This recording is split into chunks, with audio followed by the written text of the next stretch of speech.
కాక. ఇంకొక వాక్యం కూడా చదువుద్దాం.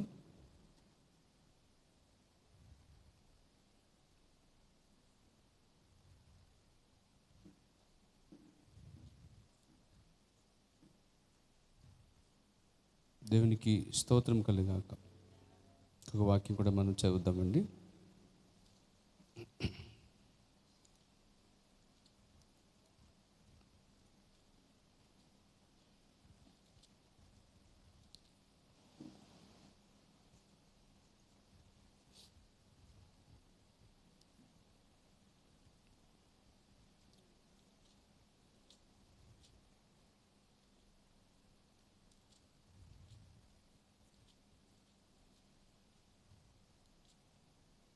మత్తయి సువార్త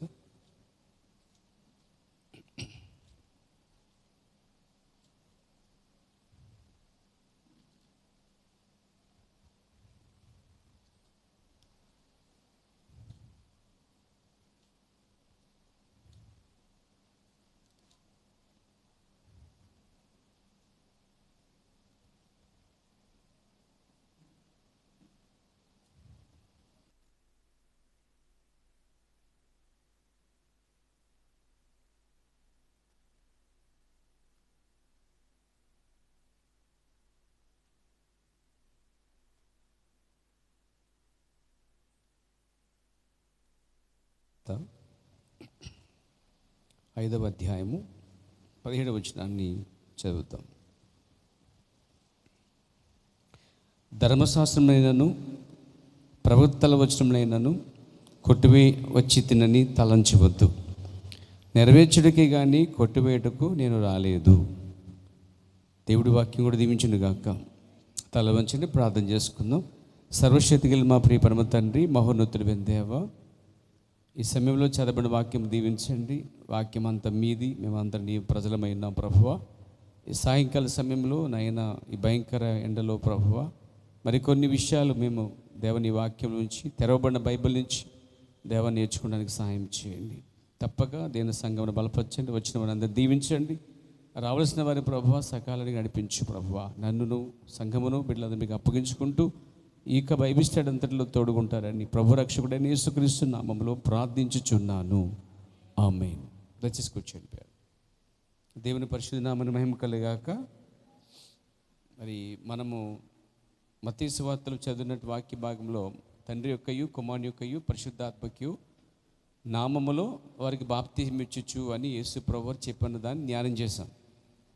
పోయినసారి మనం చెప్పుకునే రీతిగా తండ్రి పేరేంటి, కుమారుని పేరేంటి, పరిశుద్ధాత్మ పేరేంటి అని మీరు అడిగే ఉంటారు చాలామందిని. ఏమండి అడిగారా? నిజంగా అడిగారండి?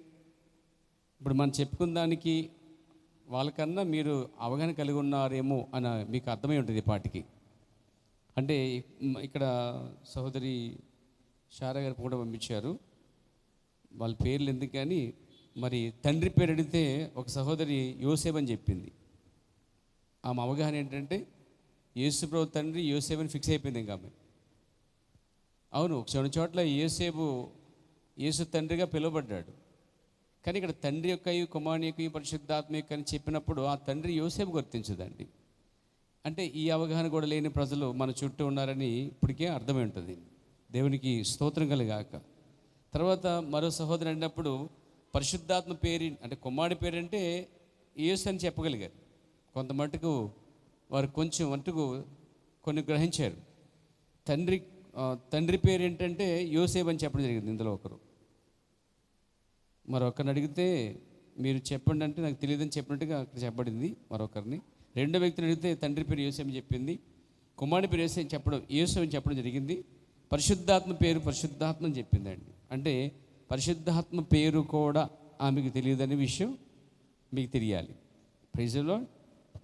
అలాగే ఒక సహోదరిని పరిశుద్ధాత్మ పేరుని అడిగితే పరిశుద్ధాత్మయే త్రియేక దేవుడు అని చెప్పింది. అంటే పరిశుద్ధాత్మ పేరు త్రియేక దేవుడు అంటే పేర్లు పెట్టేసుకోవచ్చు. ఈ పేరు కూడా వాళ్ళ తల్లికో వాళ్ళ తండ్రికో త్రియేక దేవుడు అని పెట్టేయచ్చండి. అవగాహన లేదు ప్రజలకి. అలాగే తండ్రి పేరు అన్నప్పుడు కొంతమంది యెహోవా చెప్పారు, క్రీస్తు కుమారుడి పేరు క్రీస్తు అని చెప్పారు. మూడో విషయంకి వచ్చేసరికి మనకు బాగా అర్థం అవ్వాలి. ఎక్కువ శాతం మూడోది పరిశుద్ధాత్మ పేరు చాలామందికి తెలియనట్టుగా కనబడుతుంది మనకి. మీకు కూడా అర్థమై ఉంటుంది. వారు తండ్రి పేరు దగ్గర కొద్దిమందికి అవగాహన లేని వాళ్ళు ఏమో తండ్రి యోసేపు అనుకుంటున్నారు, కొంతమంది ఏమో యెహోవా అనుకుంటున్నారు, కొంతమంది ఏమో సృష్టికర్త అనుకుంటున్నారు. ఆ రెండు చెప్పడం బాగానే ఉంటుంది. కానీ పరిశుద్ధాత్మ దగ్గరికి వస్తే మాత్రము వారు పేరు చెప్పలేకపోతున్నారండి. ఏం చెప్తున్నారు వాళ్ళు?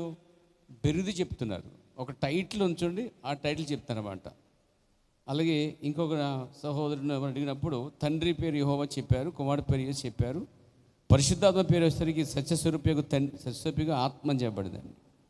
బైబిల్ చాలా చక్కగా చెప్తుంది. సత్యస్వరూపిగా ఆత్మ అనగా ఆదరణకర్త అనగా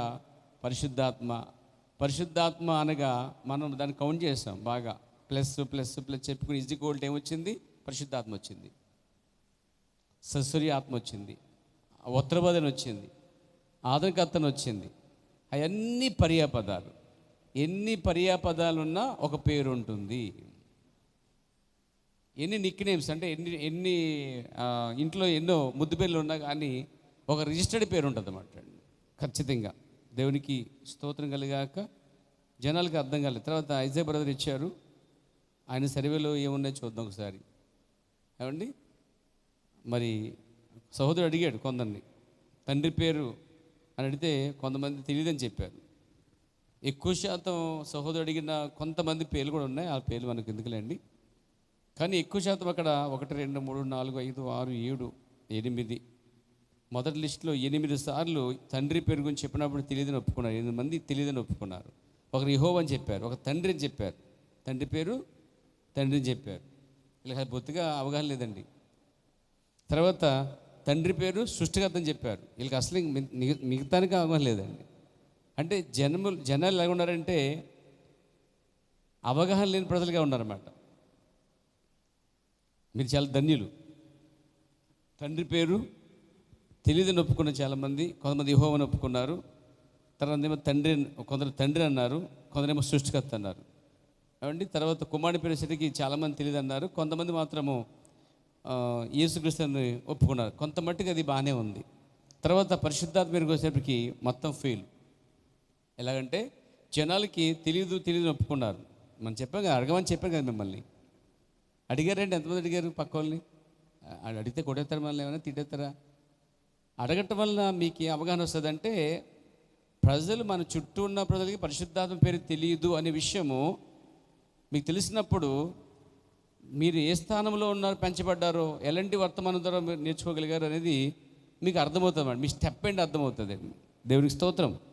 తెలియదని చాలామంది ఒప్పుకున్నారండి. దీంట్లో పునరుద్ధానుడు అని కూడా చెప్పారు. పరిశుద్ధాత్మ పేరు పునరుద్ధానుడు. ఇప్పుడు మన సంఘంలో ఎవరికైనా పునరుద్ధానుడు పేరు పెట్టవచ్చు ఒప్పుకుంటారా? మరి ఎట్లా పేరు అవుతుంది ఇది? అంటే ప్రజలు వాళ్ళు తోచింది చెప్పేస్తున్నారు అన్నమాట. అంటే వాక్య ప్రకారంగా పరిశోధన చేసిన వాళ్ళకి కొంతమందికి అర్థమవుతుంది. తర్వాత వచ్చేసి రెండవ షీట్లో తండ్రి పేరు యెహోవా అని ఎక్కువ చెప్పారు కొంతమంది, సృష్టికర్తను కూడా చెప్పారు. పేరేంటి అడిగితే ఉన్నవాడు అనువాడని. అంటే మోషే అడిగింది అడిగేసారు వీళ్ళు. మోషే అన్నాడు కదా, నీ పేరేంటంటే ఏమన్నాడు చెప్పండి. ఇప్పుడు మోషేకి ఏమర్థమైంది? ఆయన పేరు ఉన్నవాడు అనువాడా? మీరు పప్పులు కలేస్తున్న మళ్ళా. అంటే యెహోవా అతనికి పేరు చెప్పలేదు. ఏం చెప్పాడు? I am that I am, నేను ఉన్నవాడిని అని చెప్పాడు తప్ప పేరు చెప్పలేదండి. ఎందుకని? మరి అంతకుముందు యెహోవా అని పిలువబడ్డాడుగా. ఒరిజినల్గా ఆయన పేరుని బయలుపరిచింది ఎవరండి బైబిల్లో? అదేంటండి? గాబ్రియేల్ బయలుపరిచిందండి ఆయన పేరుని, తీసుకొచ్చింది. అసలు బయలుపరిచింది ఎవరు? టోటల్గా పబ్లిక్గా గాబ్రియేల్ రహస్యంగా వచ్చి మరి ఎవరికి చెప్పింది? యోసేపు చెప్పింది. పబ్లిక్గా అందరి ముందు ఆ పేరుని బయలుపరిచిన సందర్భం ఒకటి వచ్చింది బైబిల్లో. అలా మర్చిపోతే ఎలాగండి? యోహాను సువార్త 5వ అధ్యాయం 43లో స్వయంగా యేసుక్రీస్తు వారు దాన్ని బయలుపరిచాడనే విషయం మర్చిపోయారు మీరు. చూడండి, పబ్లిక్లోనండి, డైరెక్ట్గా జనం ఉండగా. గాబ్రియల్ కూడా వాస్తవమే, కాకపోతే గాబ్రియల్ రహస్యంగా తీసుకొచ్చి యేసుకి మాత్రమే బయలుపరిచింది.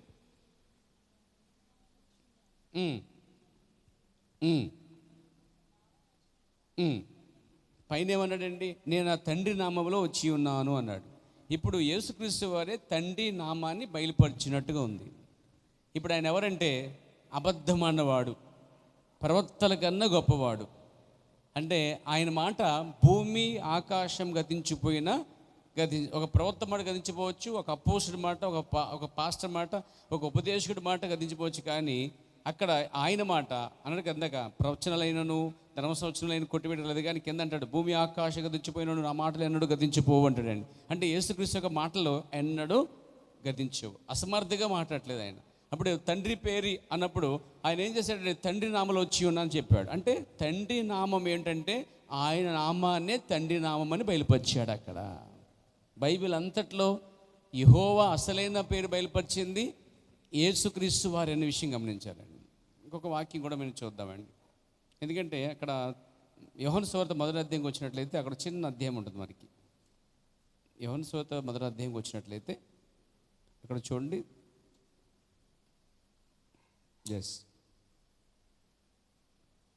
17 చూడండి, 18కి వద్దాం. ఎవడును ఎప్పుడైనాను దేవుని చూడలేదు, తండ్రి రమునున్న అద్వితీయ కుమారుడే ఆయనను బయలుపరిచెను. అంటే ఎవడను ఎప్పుడును దేవుని చూడలేదు, కానీ యేసుక్రీస్తు మాట చెప్పాడు. మరి యోహాను సువార్త 14 ధ్యానం చేసాం మనం. మీరు తండ్రిని ఎరగరు, మీరు ఇప్పుడు నుంచి ఎరుగుదురు, మీరు చూడలేదు, ఇప్పటి నుంచి చూచెదురు అన్నాడండి. అంటే ఏంటి అర్థం? అక్కడ తండ్రిని పాత నిబంధన నుంచి యేసుక్రీస్తు భూమి మీదకి వచ్చేదాకా తండ్రి యెహోవా జెహోవా యావే అని పిలిచారు తప్ప ఆయన పేరు మోషే అడిగినప్పుడు అందుకే చెప్పలేదు. ఆయన అస్సలైన పేరు యేసు. దేవునికి స్తోత్రం కలుగాక. అందుకే ఇక్కడ చూడండి, తండ్రిని బయలుపరచువాడు ఎవరంటే అద్వితీయ కుమారుడే ఆయనను బయలుపరచెను. ఆయన ఏమై ఉన్నాడు అనేది ముసుకేయబడింది. అప్పుడు ఆయన ఏం చేశాడంటే ఆయనే తండ్రిని బయలుపరిచాడు. తండ్రిని బయలుపరచడమే కాదు, చూపించాడు కూడా. ఏమండి? ఎక్కడ? ఎవరికి? పిలుపుకి చూపించాడండి. పిలుపు చూపిస్తాడు, కానీ పిలుపు మాత్రమే చూడగలిగాడు, మనం చూడలేదు. మనము చూసినట్టే కదా, అది పిలుపుకి మాత్రమైతే చెప్పలేదు. పిలుపు ఎవరిని చూశాడో, ఎవరిని తండ్రి అనుకున్నాడో ఆ అవగాహన పిలుపుకున్నట్లయితే పిలుపు యొక్క వర్తమానము అది అతను చెప్పిన దాని ప్రకారంగా, అతను అడిగింది చెప్పినట్లయితే, అతనికి అర్థమైన ప్రకారం అయినట్లయితే మనకు కూడా అది అర్థం అవ్వాలండి. దేవునికి స్తోత్రం కలగాక. అంటే తండ్రిని బయలుపరిచేవాడు కేవలం ఒకే ఒక్కడు. తండ్రిని బయలుపరచడం అంటే యోహాను సువార్త 14 వచ్చేసండి. ఇప్పుడు ఇక్కడ బయలుపరచబడుతున్నాడండి. 14 అధ్యాయం చూడండి, 7వ వచనంలో, మీరు నన్ను ఎరిగి ఉంటే నా తండ్రిని ఎరిగి ఉందురు, ఇప్పటి నుండి మీరు ఆయనను ఎరుగుదురు. అంటే ఏంటి? బయలుపరుస్తున్నాడండి. తండ్రిని బయలుపరచడం అంటే ఏదో ఆకాశం చీల్చట్లేదు, లేకపోతే మన అంజస్వామిలాగా ఇలా తీసి లోపల సీతారాముడు ఎవరు ఉన్నాడు చూపించట్లేదండి. పోనీ ఆయన నన్ను కింద ఉన్నాను పైన ఉన్నాను కూడా చూపించలేదు యేసుక్రీస్తు వారు. తన్ను తానే చూపించుకున్నాడనే విషయాన్ని ఇక్కడ గ్రహించాలండి. మరి తండ్రిని ఎందుకు ప్రాణం చేశాడు ఆయన? చాలామంది అడిగే ప్రశ్న ఇదే. మరి తండ్రి లేకుండా తండ్రిని ఎందుకు ప్రాణం చేశాడు అంటే, ఈ కాల ప్రవక్త అన్నాడు బైబిల్ ప్రకారముగా మానవ స్వభావం దేవ స్వభావం దగ్గర మొరపెట్టింది అన్నాడు. అంటే ఇంకేం చెప్పాలంటే, ఇప్పుడు ఆయన మొరపెట్టినప్పుడు తండ్రి ఎక్కడున్నాడు? ఎగ్జాక్ట్లీ ఆయన ఆకాశమున్న దేవుడే, ఆ మహా గొప్ప దేవుడే క్రీస్తు అనే శరీరంలో నివసించాడు. దైవత్వం అంతయు, మీరు అలా అలుక్కోండి వాక్యాన్ని, దైవత్వం అంతయు శరీరముగా క్రీస్తునందు నివసించింది అన్నాడండి. అంటే ఏ దేవుడైతే ఉన్నాడో ఆ దేవుడు క్రీస్తు అనే శరీరంలో నివాసం చేశాడు. కాబట్టి బాప్తిజం ఇచ్చినప్పుడు బయటకు వచ్చినప్పుడు పైనుంచి స్వరం వచ్చింది కదా, అదిగో తండ్రి ఉన్నాడు కదా అంటారు ప్రజలు. కానీ వాస్తవానికి మన దేవుడు కిందుండి పైన అద్భుతం చేసేవాడు, పైనుండి క్రింద అద్భుతం చేసేవాడు. అది ఆయనకే సాధ్యం. దేవునికి స్తోత్రం కలగాక. స్వరం మాత్రమే వినిపించాడు తప్ప వ్యక్తిగతంగా ఎన్నడూ అదుగో అని చూపించలేదు ఆయన. స్వరం మాత్రమే వినిపించిందండి. దేవునికి స్తోత్రం కలుగాక. ఇప్పుడు ఆయన స్వరమును మరి ఈయనను ఒకటై ఉన్నారు. కాబట్టి ఇక్కడ తండ్రి ఉన్నాడని అభిప్రాయం కొంతమందికి ఉంది. కానీ ఇక్కడ ఆకాశమందున తండ్రియే అదే క్షణంలో క్రీస్తు అనే ఆయన లోపల ఉన్నాడు అనమాట. తండ్రి నా యందు ఉన్నాడని మీరు ఎరగరా అన్నాడు. ఇప్పుడు మొరపెట్టింది ఎవరికంటే ఆయన వేరే ఎక్కడో ఉన్నది కానీ తనలో ఉన్న తండ్రికి, అనగా అందులో ఉన్న ఆత్మకు మొరపెట్టాడు ఆయన. ఆ ఆత్మకి రూపం లేదు కాబట్టి యేసు అనే శరీరంలోకి రూపంలోకి వచ్చాడండి ఆయన. యేసు అనే రక్తమాంసంలో రాకముందే థియోఫినీ అని యేసులో ఉన్నాడండి ఆయన. ఇది మీరు పట్టుకోవాలి. దీన్ని మీరు థియోఫిల్లో ఉన్నప్పుడు అబ్రహాం తిరిగి వచ్చాడండి ఆయన. థియోఫిల్లో ఉన్నప్పుడు ఆయనకి తల్లి తండ్రి లేరండి, గుర్తుపెట్టుకోవాలి కార్యాన్ని. ఆయనే మెల్కీషెదెకు, తండ్రి లేనివాడు, తల్లి లేనివాడు, ఆది అంతం లేనివాడు, శరీరంలో జన్మించక మునుపు ఆయన ఎవరంటే ఆయన ఒక మెల్కీషెదెకుడిగా ఉన్నాడు. తర్వాత ఆది అంతం లేనివాడుగా ఉన్నాడు, తల్లిదండ్రులు లేనివాడుగా ఉన్నాడు, జీవనకు ఆధారమై ఉన్నాడు, సమాధానపు రాజు అయి ఉన్నాడు.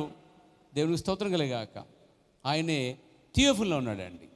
అబ్రహాం తిరిగి వచ్చినప్పుడు ఆయన థియోఫిల్లో కనిపించాడు. అర్థమైందండి? మళ్ళీ పాయింట్ పట్టుకోండి. భూమి మీదకి వచ్చినప్పుడు అదే థియోఫినీ శరీరంలోకి వచ్చిందండి. శరీరంలోకి వచ్చినప్పుడు అదే రూపం వచ్చింది. కానీ అప్పుడు అబ్రహాం లేడు. అర్థమైందా? కానీ జనము ఆయన ఉన్నప్పుడు పట్టుకున్నప్పుడు ఆయన ఒక మాట చెప్పాడు, మీ తండ్రి అబ్రహాము నన్ను చూశాడు అన్నాడండి. థియోఫిల్లో ఉన్నప్పుడు చూశాడండి ఆయన. చాలా సంవత్సరాల తర్వాత శరీరరీతిగా భూమి మీదకి వచ్చాడు. నాతో ఉన్నారా? అప్పుడు శరీరరీతిగా భూమి వచ్చిన అబ్రహాం లేడు. కానీ అబ్రహాంకి సంతతి పిల్లలు ఉన్నారండి, మనవలు ఉన్నారండి. వాళ్ళు అడిగినప్పుడు మీ తండ్రి అబ్రహాము నా దినము చూతునని చూసి ఆనందించాను. మీ తండ్రి అబ్రహాము నన్ను చూశాడని చెప్పాడండి. అంటే థియోఫిల్లో ఉన్నప్పుడు చూశాడు అని చెప్తున్నాడు. కానీ శరీరంలో ఉన్నప్పుడు అబ్రహాం చూడలేదండి. గుర్తుపెట్టుకోండి. ఇంకొక పాయింట్ గుర్తుపెట్టుకోండి. నీకు ఇంకా ఎన్ని సంవత్సరాలు కూడా లేవని అడిగారు. నేను అబ్రహాం కంటే ముందున్నాను అన్నాడండి. అర్థమైంది మీకండి? శరీరానికే వయసు ఉంది తప్ప శరీరంలో ఉన్న ఆత్మను పడుతున్న ఆ యొక్క థియోఫినీకి అసలు వయసే లేదు, ఆది అంతం లేదండి. తర్వాత ఆయన చనిపోయి సమాధి చేపట్టాడు. మళ్ళీ ఆయన ఎక్కడికి వెళ్ళాడు? పాతాళానికి వెళ్ళాడండి. ఆయన పరిశుద్ధులతో కలుసుకుంటూ వెళ్ళాడు. సాతాను తన్ని తాళం తీసుకున్న తర్వాత అబ్రహాము కనిపించాడు. శారాన్ని పిలిచి, ఇదిగో ఎవరికైతే బొని పెట్టామో ఆయనే అని చెప్పాడు. అంటే థియోఫిల్ ఉండగా చూశాడు, మళ్ళా థియోఫిల్ ఉండగా చూశాడండి. ఎంత గొప్ప కార్యం అండి. అందుకే ప్రవక్త ఎక్కడ తీసుకొచ్చాడంటే అదిగో ఆ పరిశుద్ధుల స్థలంలోకి వెళ్ళినప్పుడు అబ్రహాము కనిపెట్టాడట ఆయన్ని. అంటే థియోఫిల్లో పాత నిబంధనలో ఉన్నటువంటి ఆ థియోఫిని పాత నిబంధన దూతగా పిలువబడ్డది. దేవునికి స్తోత్రం కలిగాక, దేవునికి మహిమ కలిగాక. ఇప్పుడు ఇక్కడ ఏమన్నాడంటే మీరు ఎరిగి ఉన్నారు, చూచి ఉన్నారు. చూడండి 7వ వచనంలో ఆయనను చూచి ఉన్నారని చెప్పేశాడు.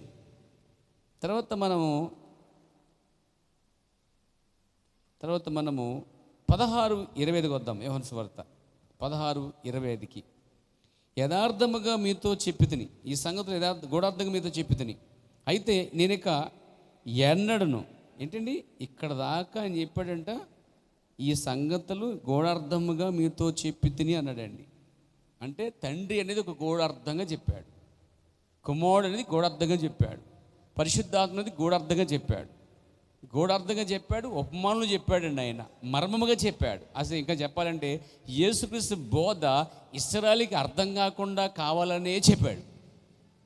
మీరు నిజం, ఇది కన్ఫ్యూషన్ చేశాడండి ఆయన.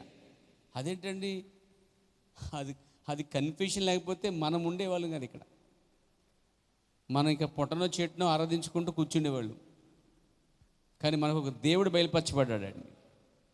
దేవుడు వారిని పూర్తిగా వాళ్ళకి ముసుగు వేసి వాళ్ళు దాటి బయటకు వచ్చేసాడండి. కావాలని బయటకు వచ్చాడు. ఇలా కావాలని బయటకు రావటం అనేది ఆయన సొంత నిర్ణయం కాదు, ముందే ఆయన ఆలోచన ఉంది. ఆ ఆలోచన వ్యక్తపరచబడింది. అందుకే పాత నిబంధనలో యోసేపు తరవబడ్డాడు, యోసేపు భార్య వేరే చోటని తీయబడింది. మరి ఆ తర్వాత మోషే తరవబడ్డాడు, మోషేకి వేరే చోట భార్య తీయబడింది. మీకు అర్థం చేసుకోండి. అలా మరి పాత నిబంధనలో బోయాజ్కి భార్య వేరొక భార్య తీసుకొస్తూ ఉంటాడు, అన్యురాల్ని. అంటే ఇది పాత నిబంధన ఛాయ అంత ఏంటంటే కొత్త నిబంధనకి నిజస్వరూపమై ఉంది. దేవునికి స్తోత్రము కలుగాక. సో ఇక్కడ చూడండి, ఈ సంగతులు గూఢార్థంగా మీతో చెప్పి తిని, అయితే నేను ఇక ఎన్నడను గూఢార్థముగా మీతో మాట్లాడక తండ్రిని గురించి నొక్కి మరి చెప్తున్నాడు. తండ్రిని గురించే గూఢార్థంగా చెప్పాడు. గురించి మీకు స్పష్టంగా తెలియ చెప్పగడియ వచ్చిచున్నది. చాలా స్పష్టంగా, ఆ స్పష్టంగా చెప్పే తెలియవచ్చిన గడియ ఈ అంత్య దినములో బయలుపరచబడిందండి. ఇంకా చాలామంది అంత్య దినాల్లో అంత్య వర్తమానానికి బయట ఉండడం వలన పరిశుద్ధాత్మ పేరు తెలియనివారుగా ఉన్నారండి. ఇక్కడ ఒకరు ఆయన అడిగారు మాట, మన సహోదరుడు ఉన్నవాడు అనేవాడు అన్నారు. తండ్రి పేరంటే సృష్టికర్త అన్నారు, రెండు తప్పే. తండ్రి పేరంటే దేవుడు అన్నాడు ఒక ఆయన. ఏమండి, మరి ఎవరో తెలియదు కానీ పేర్లు అయితే బాగోదు, మళ్ళీ వదిలేండి. తర్వాత వచ్చేసి పరిశుద్ధాత్మ పేరంటే పరిశుద్ధాత్మ దేవుడు అన్నారండి. పరిశుద్ధాత్మ పేరంటే దేవుని ఆత్మ అన్నారండి. పరిశుద్ధ పేరేంటంటే అశోక్ ఎవరంటే ఆదనకర్త అన్నారండి. పరిశుద్ధ పేరంటే బృందాడు అన్నారండి. వీళ్ళందరికీ ఒక్కొక్క పేరు పెట్టుకున్నారండి. అందుకే కుమారుని పేరేమో తెలియనా, సామెతలు చదివాం. తండ్రి పేరేమో తెలియనా, అది మరుగ్గా ఉంచాడండి దాన్ని దేవుడు. ప్రభు నాన్న మహిమ కలుగాక. అంటే దీన్ని బట్టి మనకి అర్థమైందంటే, చుట్టూ సంఘశాఖలు ఉన్నటువంటి ప్రజలు, ఈవెన్ పాస్టర్లు కూడా, లేకపోతే ఎప్పటి నుంచో సేవ చేస్తున్నవారు కదా, లేకపోతే పెద్దలు కావచ్చు, లేదా సంఘానికి అనేక సంవత్సరాలు వెళ్తున్నటువంటి బాగా పాతకాల విశ్వాసాలు అడిగిన పరిశుద్ధాత్మ పేరు, పరిశుద్ధాత్మనో సృష్టికర్తనో దేవుని ఆత్మనో చెప్తారే తప్ప దానిపైన ఏ అవగాహన వారికి అసలు బయలుపాటే వారికి లేదు. ఆ విషయంలో తండ్రి పేరు యెహోవా కాదండి, యెహోవాగా పిలువబడింది. అదే కరెక్ట్ అయితే అబ్రహాం అక్కడ మోషేతో ఆయన నా పేరు యెహోవా అని చెప్పుండేవాడు. బట్ ఏం చెప్పాడంటే ఆయన అసలు పేరే చెప్పలేదు. ఎందుకు? పాత నిబంధనలో అలా పిలువబడినప్పటికీ కొత్త నిబంధనలు వచ్చేసరికి ఆ నామము, అసలైన నామము భూమి మీదకి వచ్చినప్పుడు పెట్టబడింది ఆయనకి. అందుకే నా తండ్రి పేరు, నేను తండ్రి నామలు వచ్చి నా తండ్రి పేరు యేసు, నా పేరు కుమారుడు యొక్క పేరు ఏం పేరు? యేసు. నేను పంపబోతున్న పరిశుద్ధాత్మ పేరు ఉంది, పరిశుద్ధాత్మ పేరు యేసు, నీతిమంతుడైన యేసు అని చెప్పబడింది. ఇది బయలుపరచబడిన నామం అన్నమాట. దేవునికి స్తోత్రం కలుగాక. అది గొప్ప నామము, అన్ని నామముల కన్నా ఉన్నత నామము, దెయ్యాలు గడగలాడే నామము, ప్రతిదీ యేసుక్రీస్తు నామములో కట్టబడుతున్న నామము. దేవునికి స్తోత్రం కలుగాక, దేవునికి మహిమ కలుగాక. కాబట్టి ఇక్కడ మనం చూస్తున్నాం. కాబట్టి తండ్రి పేరు తెలియని ప్రజలు ఉన్నారు, కుమారుని పేరు తెలియని ప్రజలు ఉన్నారు, పరిశుద్ధాత్మ పేరు తెలియని ప్రజలు ఉన్నారు. కానీ మీకు తండ్రి పేరు తెలుసు, కుమారుని పేరు తెలుసు, పరిశుద్ధాత్మ పేరు కూడా తెలుసు అండి. ఇప్పుడు చెప్పండి, తండ్రి పేరు డాష్ ఇచ్చి యేసు, కుమారుడి పేరు డాష్ ఇచ్చి యేసు, పరిశుద్ధాత్మ పేరు డాష్ ఇచ్చి యేసు. ఇక్కడ ఆయన పేరులోకి ఏమని చెప్పాడు? సృష్టికర్తలోనికో సత్య స్వరూపులోనికో ఆదరణకర్తలోనికో అని చెప్పలేదు. కానీ ఆయన అక్కడ ఖచ్చితంగా తండ్రి కుమార పరిశుద్ధాత్మ నామము యేసు నామము, కుమారుని నామము, తండ్రి నామం యేసునామం, పరిశుద్ధాత్మ యేసునామం అనే ఆ యేసుక్రీస్తు అనే నామంలోనికి బాప్తిస్మం జరిగింది. అందుకే చూడండి, అపోస్తలుల గ్రంథంలో ఎక్కడ చూసినా చూడండి, మత్తయి మార్కు లోక సువార్తలో బాప్తిస్మం అనేది నామములు ఇవ్వబడలేదు. అక్కడ మీరు గమనించండి. యోహాను ఏ నామంలో కూడా బాప్తిస్మం లేదండి. మారు మనసు నిమిత్తం నీళ్లలో ముంచాడు తప్ప ఫలానా నామం అనేది ఉపయోగించలేదు. కాబట్టి వాళ్ళు యేసుక్రీస్తుని తప్పుపోయిన తర్వాత ఎవరు? ఎఫెసులో ఉన్నటువంటి కొంత పరిశుద్ధులు వారు యోహాను చేత బాప్తిస్మం పొంది వారు భక్తి చేసుకుంటుంటే ఆటోమేటిక్గా ఆ ప్రాంతానికి ఎవరు వెళ్ళారు? అపోస్తలుడైన పౌలు వెళ్ళాడు. వాళ్ళ ఆసక్తి, వాళ్ళ భక్తి చూసి మీరు ఎలా పొందారు పరిశుద్ధాత్మ అడిగాడు. పరిశుద్ధాత్మ ఉన్నాడు సంగతే మాకు తెలియదు అన్నారు. అరే వాళ్ళకి పరిశుద్ధాత్మ అనే సంగతే తెలియదా? పెంతుకోసబడిన పరిశుద్ధాత్మ దిగి రావటము, అభిషేకించబడటము, మరి అడుగు ప్రతివాడికి పరిశుద్ధాత్మ ఇస్తా అని చెప్పిన మాట వీళ్ళు తప్పుపోయారని తెలుసుకున్నాడు ఆయన. అది అలా ఉంచండి, అది సరే. కానీ అసలు మీరు బాప్తిస్మం ఏ నామను బట్టి పొందారు అని అడిగాడండి ఆయన. యోహాను బట్టి అని చెప్పారండి. అంటే పౌలుకి అర్థం ఏంటంటే యోహాను యేసుక్రీస్తు మొదటి రాకడలో ముందు రావటం, అతిసాక్ష్యం అయిపోవటం, అదే చంపబడటం, తర్వాత క్రీస్తు రావటం రంగం మీదకి, తర్వాత బాప్తిస్మం ఇవ్వటం, తర్వాత క్రీస్తు చనిపోవటం, శిష్యుల మీద పరిశుద్ధాత్మ రావటం, శిష్యులు వెళ్ళి యేసుక్రీస్తుని బాప్తిస్మం ఇవ్వటం, ఇదంతా జరిగిపోయింది. ఇంత జరిపిన గ్యాప్లో ఎక్కడో మూలని వీళ్ళు యోహాను చేత బాప్తిసం పొందిన గుంపు కొనసాగుతున్నప్పుడు పౌలు వీళ్ళని పట్టుకున్నాడండి. వాళ్ళు ఎక్కడ ఉన్నారో పట్టుకున్నాడు. అది విషయం. వాళ్ళు పరిశుద్ధాత్మ ఉన్న సంగతి తెలియని ప్రాంతంలో ఉన్నారని పట్టుకున్నాడు. అంటే వాళ్ళకి పరిశుద్ధాత్మ తెలియదని తెలుసుకున్నాడు ఆయన. తర్వాత బాప్తిసం ఎలా పొందారంటే వాళ్ళు యోహాను చేత బాప్తిసం పొందని తెలుస్తారు. అంటే యోహాను చేత బాప్తిసం పొందిన తర్వాత ఏం జరిగిందో వాళ్ళకి తెలియదు. అర్థమైందా? యేసు మరణించాడు, సమాధి చేయబడ్డాడు, చనిపోయాడు, లేపబడ్డాడు, పరిశుద్ధాత్మ దిగొచ్చాడు, అపోస్తులు బాప్తిసాలు ప్రారంభించారు, సంఘాలు కట్టడం ప్రారంభించారు, పౌలు పట్టబడ్డాడు. ఇదంతా వారికి ఏమీ తెలియదు. వారు భక్తి వరకు కొనసాగుతున్నారు. బాప్తిమిచ్చి అపోస్తుల పని వెళ్ళేదాకా వారు ఎక్కడున్నారో కూడా, అంటే ఏ స్థాయిలో ఆత్మీయంగా వారు ఏ స్టేజ్లో ఉన్నారో పౌలు గారికి అర్థమైందండి. కాబట్టి వారిని సరి చేశాడు.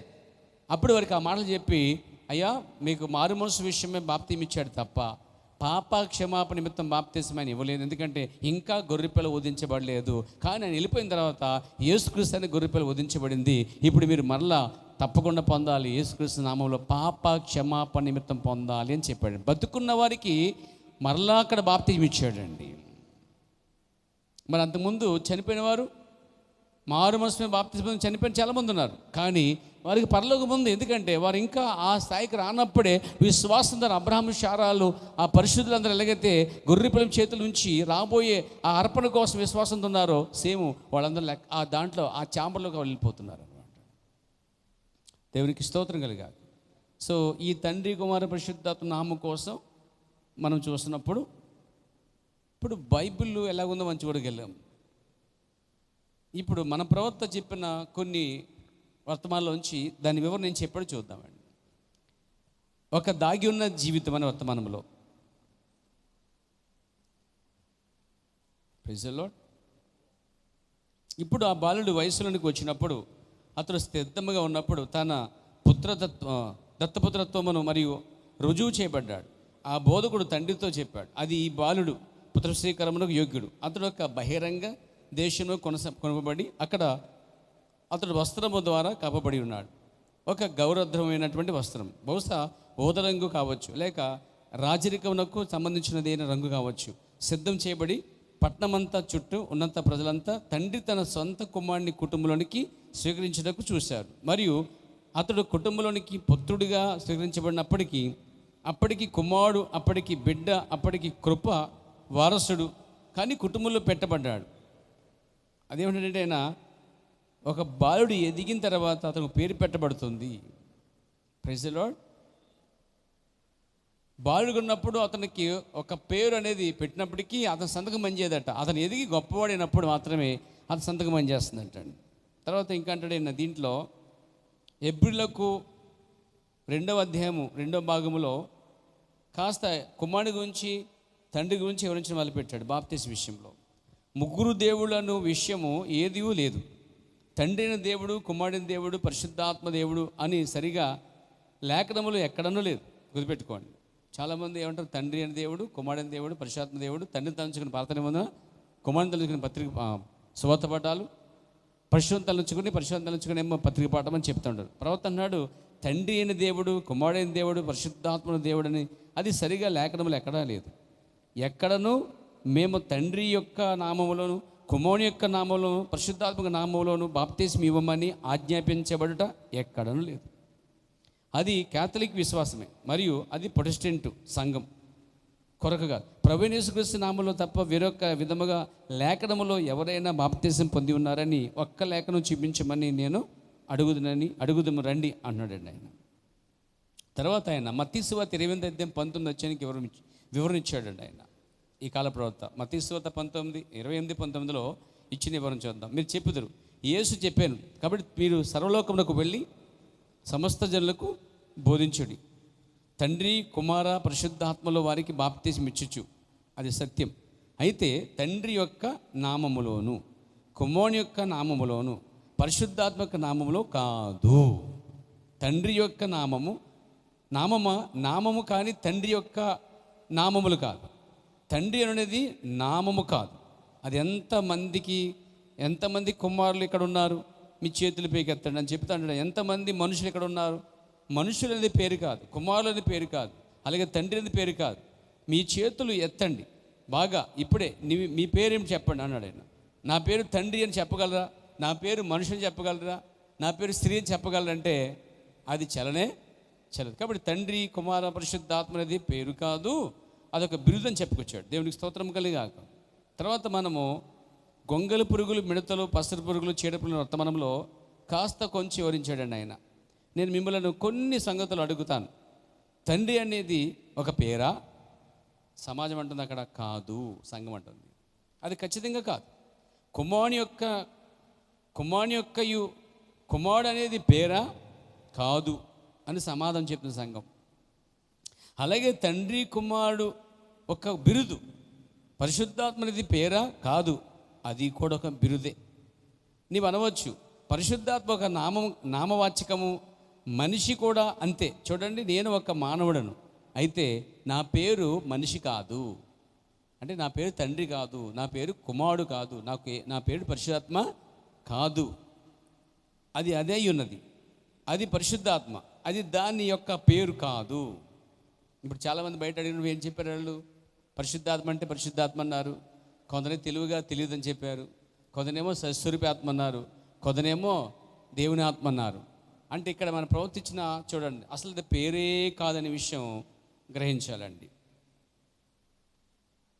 పరిశుద్ధాత్మ అనేది పేరు కాకపోతే, కుమారుడు అనేది కూడా పేరు కాకపోతే, అప్పుడు తండ్రి, కుమార, పరిశుద్ధాత్మక పేరేమిటి?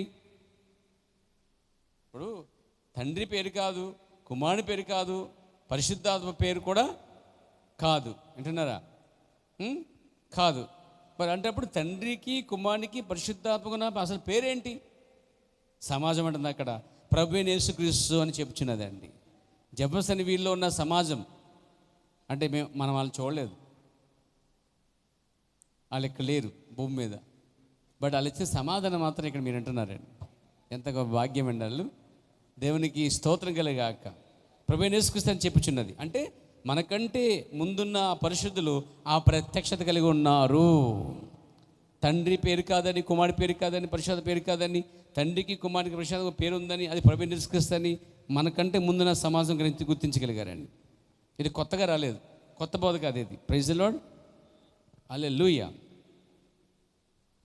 కాబట్టి తండ్రి యొక్క, కుమారుని యొక్క, పరిశుద్ధాత్మ యొక్క నామంలోనికి వారికి బాప్తిసం ఇయ్యండి. పేతురు వెనకకు తిరిగి అది యేసుక్రీస్తు నామం అని చెప్పాడు. ఇప్పుడు బైబిల్ అంతటా వారు ఖచ్చితంగా అదే పద్ధతిని అనుసరించారు అన్నాడండి. ఈ కాల ప్రవక్త ఏమంటాడంటే యేసుక్రీస్తు ఏం చెప్పాడో దాన్నే వారు చేశారు అంటున్నాడు. కానీ బయట ఈ ప్రవక్తకు ఒక్కడికి బయట ప్రజలందరూ కూడా పేతురు తప్పు చేశాడు అని చెప్తున్నారు. వాళ్ళు ప్రవక్త ఏమంటాడంటే ఇక్కడ తండ్రి యొక్క, కుమారుని యొక్క, పరిశుద్ధాత్మ నామములోనికి వారికి బాప్తిసమని ప్రభు చెప్పినప్పుడు పేతురు వెనక్కు తిరిగి అది యేసుక్రీస్తు నామం అని చెప్పేశాడు.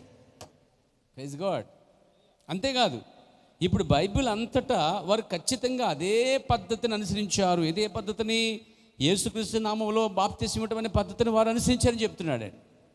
ఈరోజు చాలామంది సేవకులు ఏమంటే పేతురు, శిష్యులు, అపోస్తులు తప్పు చేశారు, యేసుప్రభు చెప్పిన తండ్రి, కుమారు, పరిశుద్ధాత్మ బాప్తిసం ఇవ్వలేదు, వారు వెళ్ళి ఏం చేస్తారు? యేసుక్రీస్తు బాప్తిసం ఇచ్చారు, కాబట్టి మేమేం చేస్తున్నామంటే శిష్యులు తప్పు చేశారు, మేము రైట్ చేస్తానని చెప్పి వాళ్ళు ఏం చేస్తున్నప్పుడు వాళ్ళు తండ్రి, కుమారుడు బాప్తిసం ఇచ్చారు. అందరూ ఇచ్చేస్తున్నారండి. వాళ్ళ పేర్లు చెప్పను, మరి చెప్తే బాగోదు అండి. ఓసైన మినిస్టర్లు ఇచ్చేస్తున్నారండి, చర్చ్ ఆఫ్ క్రైస్ట్ కూడా ఇచ్చేస్తున్నారండి, ఎల్ఈఎఫ్ఎల్ ఇచ్చేస్తున్నారండి, మన పక్కన బైబిల్ మిషన్, మన ముందున్న లోతన మిషన్, మనం అనుకున్న పెంతుకొస్తూ అండి, మన చుట్టూ ఉన్నటువంటి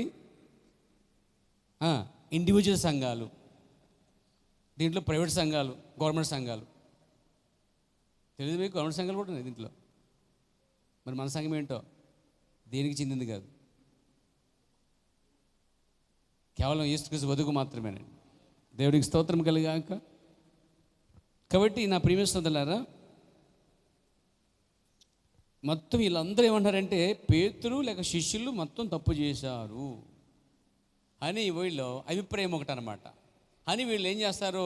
యేసు చెప్పినట్టుగా చేస్తున్నామనే ఫీల్లో ఉన్నారండి. దానికి తండ్రి యొక్క, కుమారుని యొక్క, పరిశుద్ధాత్మ యొక్క నామములో బాప్తిసం ఇవ్వమంటే ఇద్దరు భార్యాభర్తలు రాత్రి పడుకునే ముందు మాట్లాడుకున్నారంట, మన పొల్లైన యావారం పంపించాలి అని. అప్పుడు పొల్లయ్య అనే వ్యక్తి దుప్పటి మూసుకేసి పడుకున్నాడు. ఆ మాట విని తెల్లాలేసి ఈ పొల్లయ్య అనే వ్యక్తి యామారం వెళ్ళిపోయి తిరిగి వచ్చేసి మళ్ళీ పడుకుని పోయాడు. ఈ లెగ్గొట్టి, ఒరే బాబా, ఒరే పొల్లయ్య, నువ్వు యామారం వెళ్ళాలి, లెగరంటే రాత్రి మాటలు విన్నా నేను వచ్చేసాను అన్నాడండి. ఏమన్నావరా అంటే, అదే మేము చెప్పుకుంటారు కదా, పొల్లయ్యని యామారం, నేను యామారం వెళ్ళాను వచ్చేసి పడుకున్నాను అండి. దాంట్లో సబ్జెక్ట్ ఉందండి. అసలే ఎందుకు వెళ్ళావరా అంటే వెళ్ళమన్నారు కదా అన్నాడు, అంతే. అంటే ఇప్పుడు ఏమర్థమైంది ఇక్కడ? వాడు వెళ్ళాడే కానీ సబ్జెక్ట్ లేని సబ్జెక్ట్ లేకుండా వచ్చేసాడు. అంటే వెళ్ళి వచ్చాడు తప్ప వెళ్ళి కబురు చెప్పాలో లేకపోతే కాకరకాయ తేవాలో ఇదేమీ లేదనమాట. దాన్నే పొల్లయామారం అనే ఒక సామెత వచ్చింది. మన పెంతుకోస్తు ప్రియమైన సేవకులందరూ కూడా పొల్లయామారం చేస్తున్నారండి. అనకూడదు కానీ ఎల్ఈఎఫ్ఓలు కావచ్చు, పెంతుకోస్తలు కావచ్చు, జీడిఎం కావచ్చు, మనం చెప్పుకునే సంఘాలు చుట్టూ ఉన్నాయి. మంచి సంఘాలు అవన్నీ కూడా, మంచి ప్రజలు కూడా. వాళ్ళు బైబిల్ విషయంలో కానీ, ప్రార్థన విషయంలో కానీ, ఉపవాస ప్రార్థన విషయంలో కానీ, చర్చికి వెళ్ళటం కానీ, రావటం కానీ, భక్తి విషయంలో ఏ తక్కువ లేదని వాళ్ళు చెప్పారంటే. బట్ పొల్లయామారం అండి, ప్రయోజనం లేదండి. ఇప్పుడు సంఘాలన్నీ టోటల్గా సేవకులు కావచ్చు, ఎవరైనా కావచ్చు, మిగతా సంఘాలన్నీ ప్రభువుని యేసుక్రీస్తు బాప్తిసం కూడా తండ్రి కుమార పరిశుద్ధాత్మల బాప్తిసం ఇచ్చుటలో వారి అర్థం ఏంటంటే, శిష్యులు తప్పు చేశారు, మేము యేసు చెప్పిందే చేస్తున్నామని చెప్పారు. కానీ యేసు చెప్పింది ఇలా కాదు కదా. ఎవరు చెప్పాడు? 11 మంది చెప్పాడండి ఆ మాట. పెంతెకొస్తు పండుగ ముందే గలిలయ ప్రాంతంలో లేచిన తర్వాత తన శిష్యుని కలుసుకుంటానని చెప్పిన వాగ్దాన ప్రకారంగా ఇస్కరియోతు చనిపోయిన తర్వాత మిగిలిన 11 మంది పరుగున గలిలయ ప్రాంతానికి వెళ్ళినట్టుగా బైబిల్ చెప్తుంది. ఈ మాట సీక్రెట్గా అయినా అందరి ముందు చెప్పలేదు. ఆ గలిలయ దగ్గరకు వచ్చినప్పుడు 11 మందితో ఆయన సంభాషిస్తున్న సందర్భం బైబిల్లో రికార్డు చేయబడిందండి. చూడండి, మత్తయి సువార్త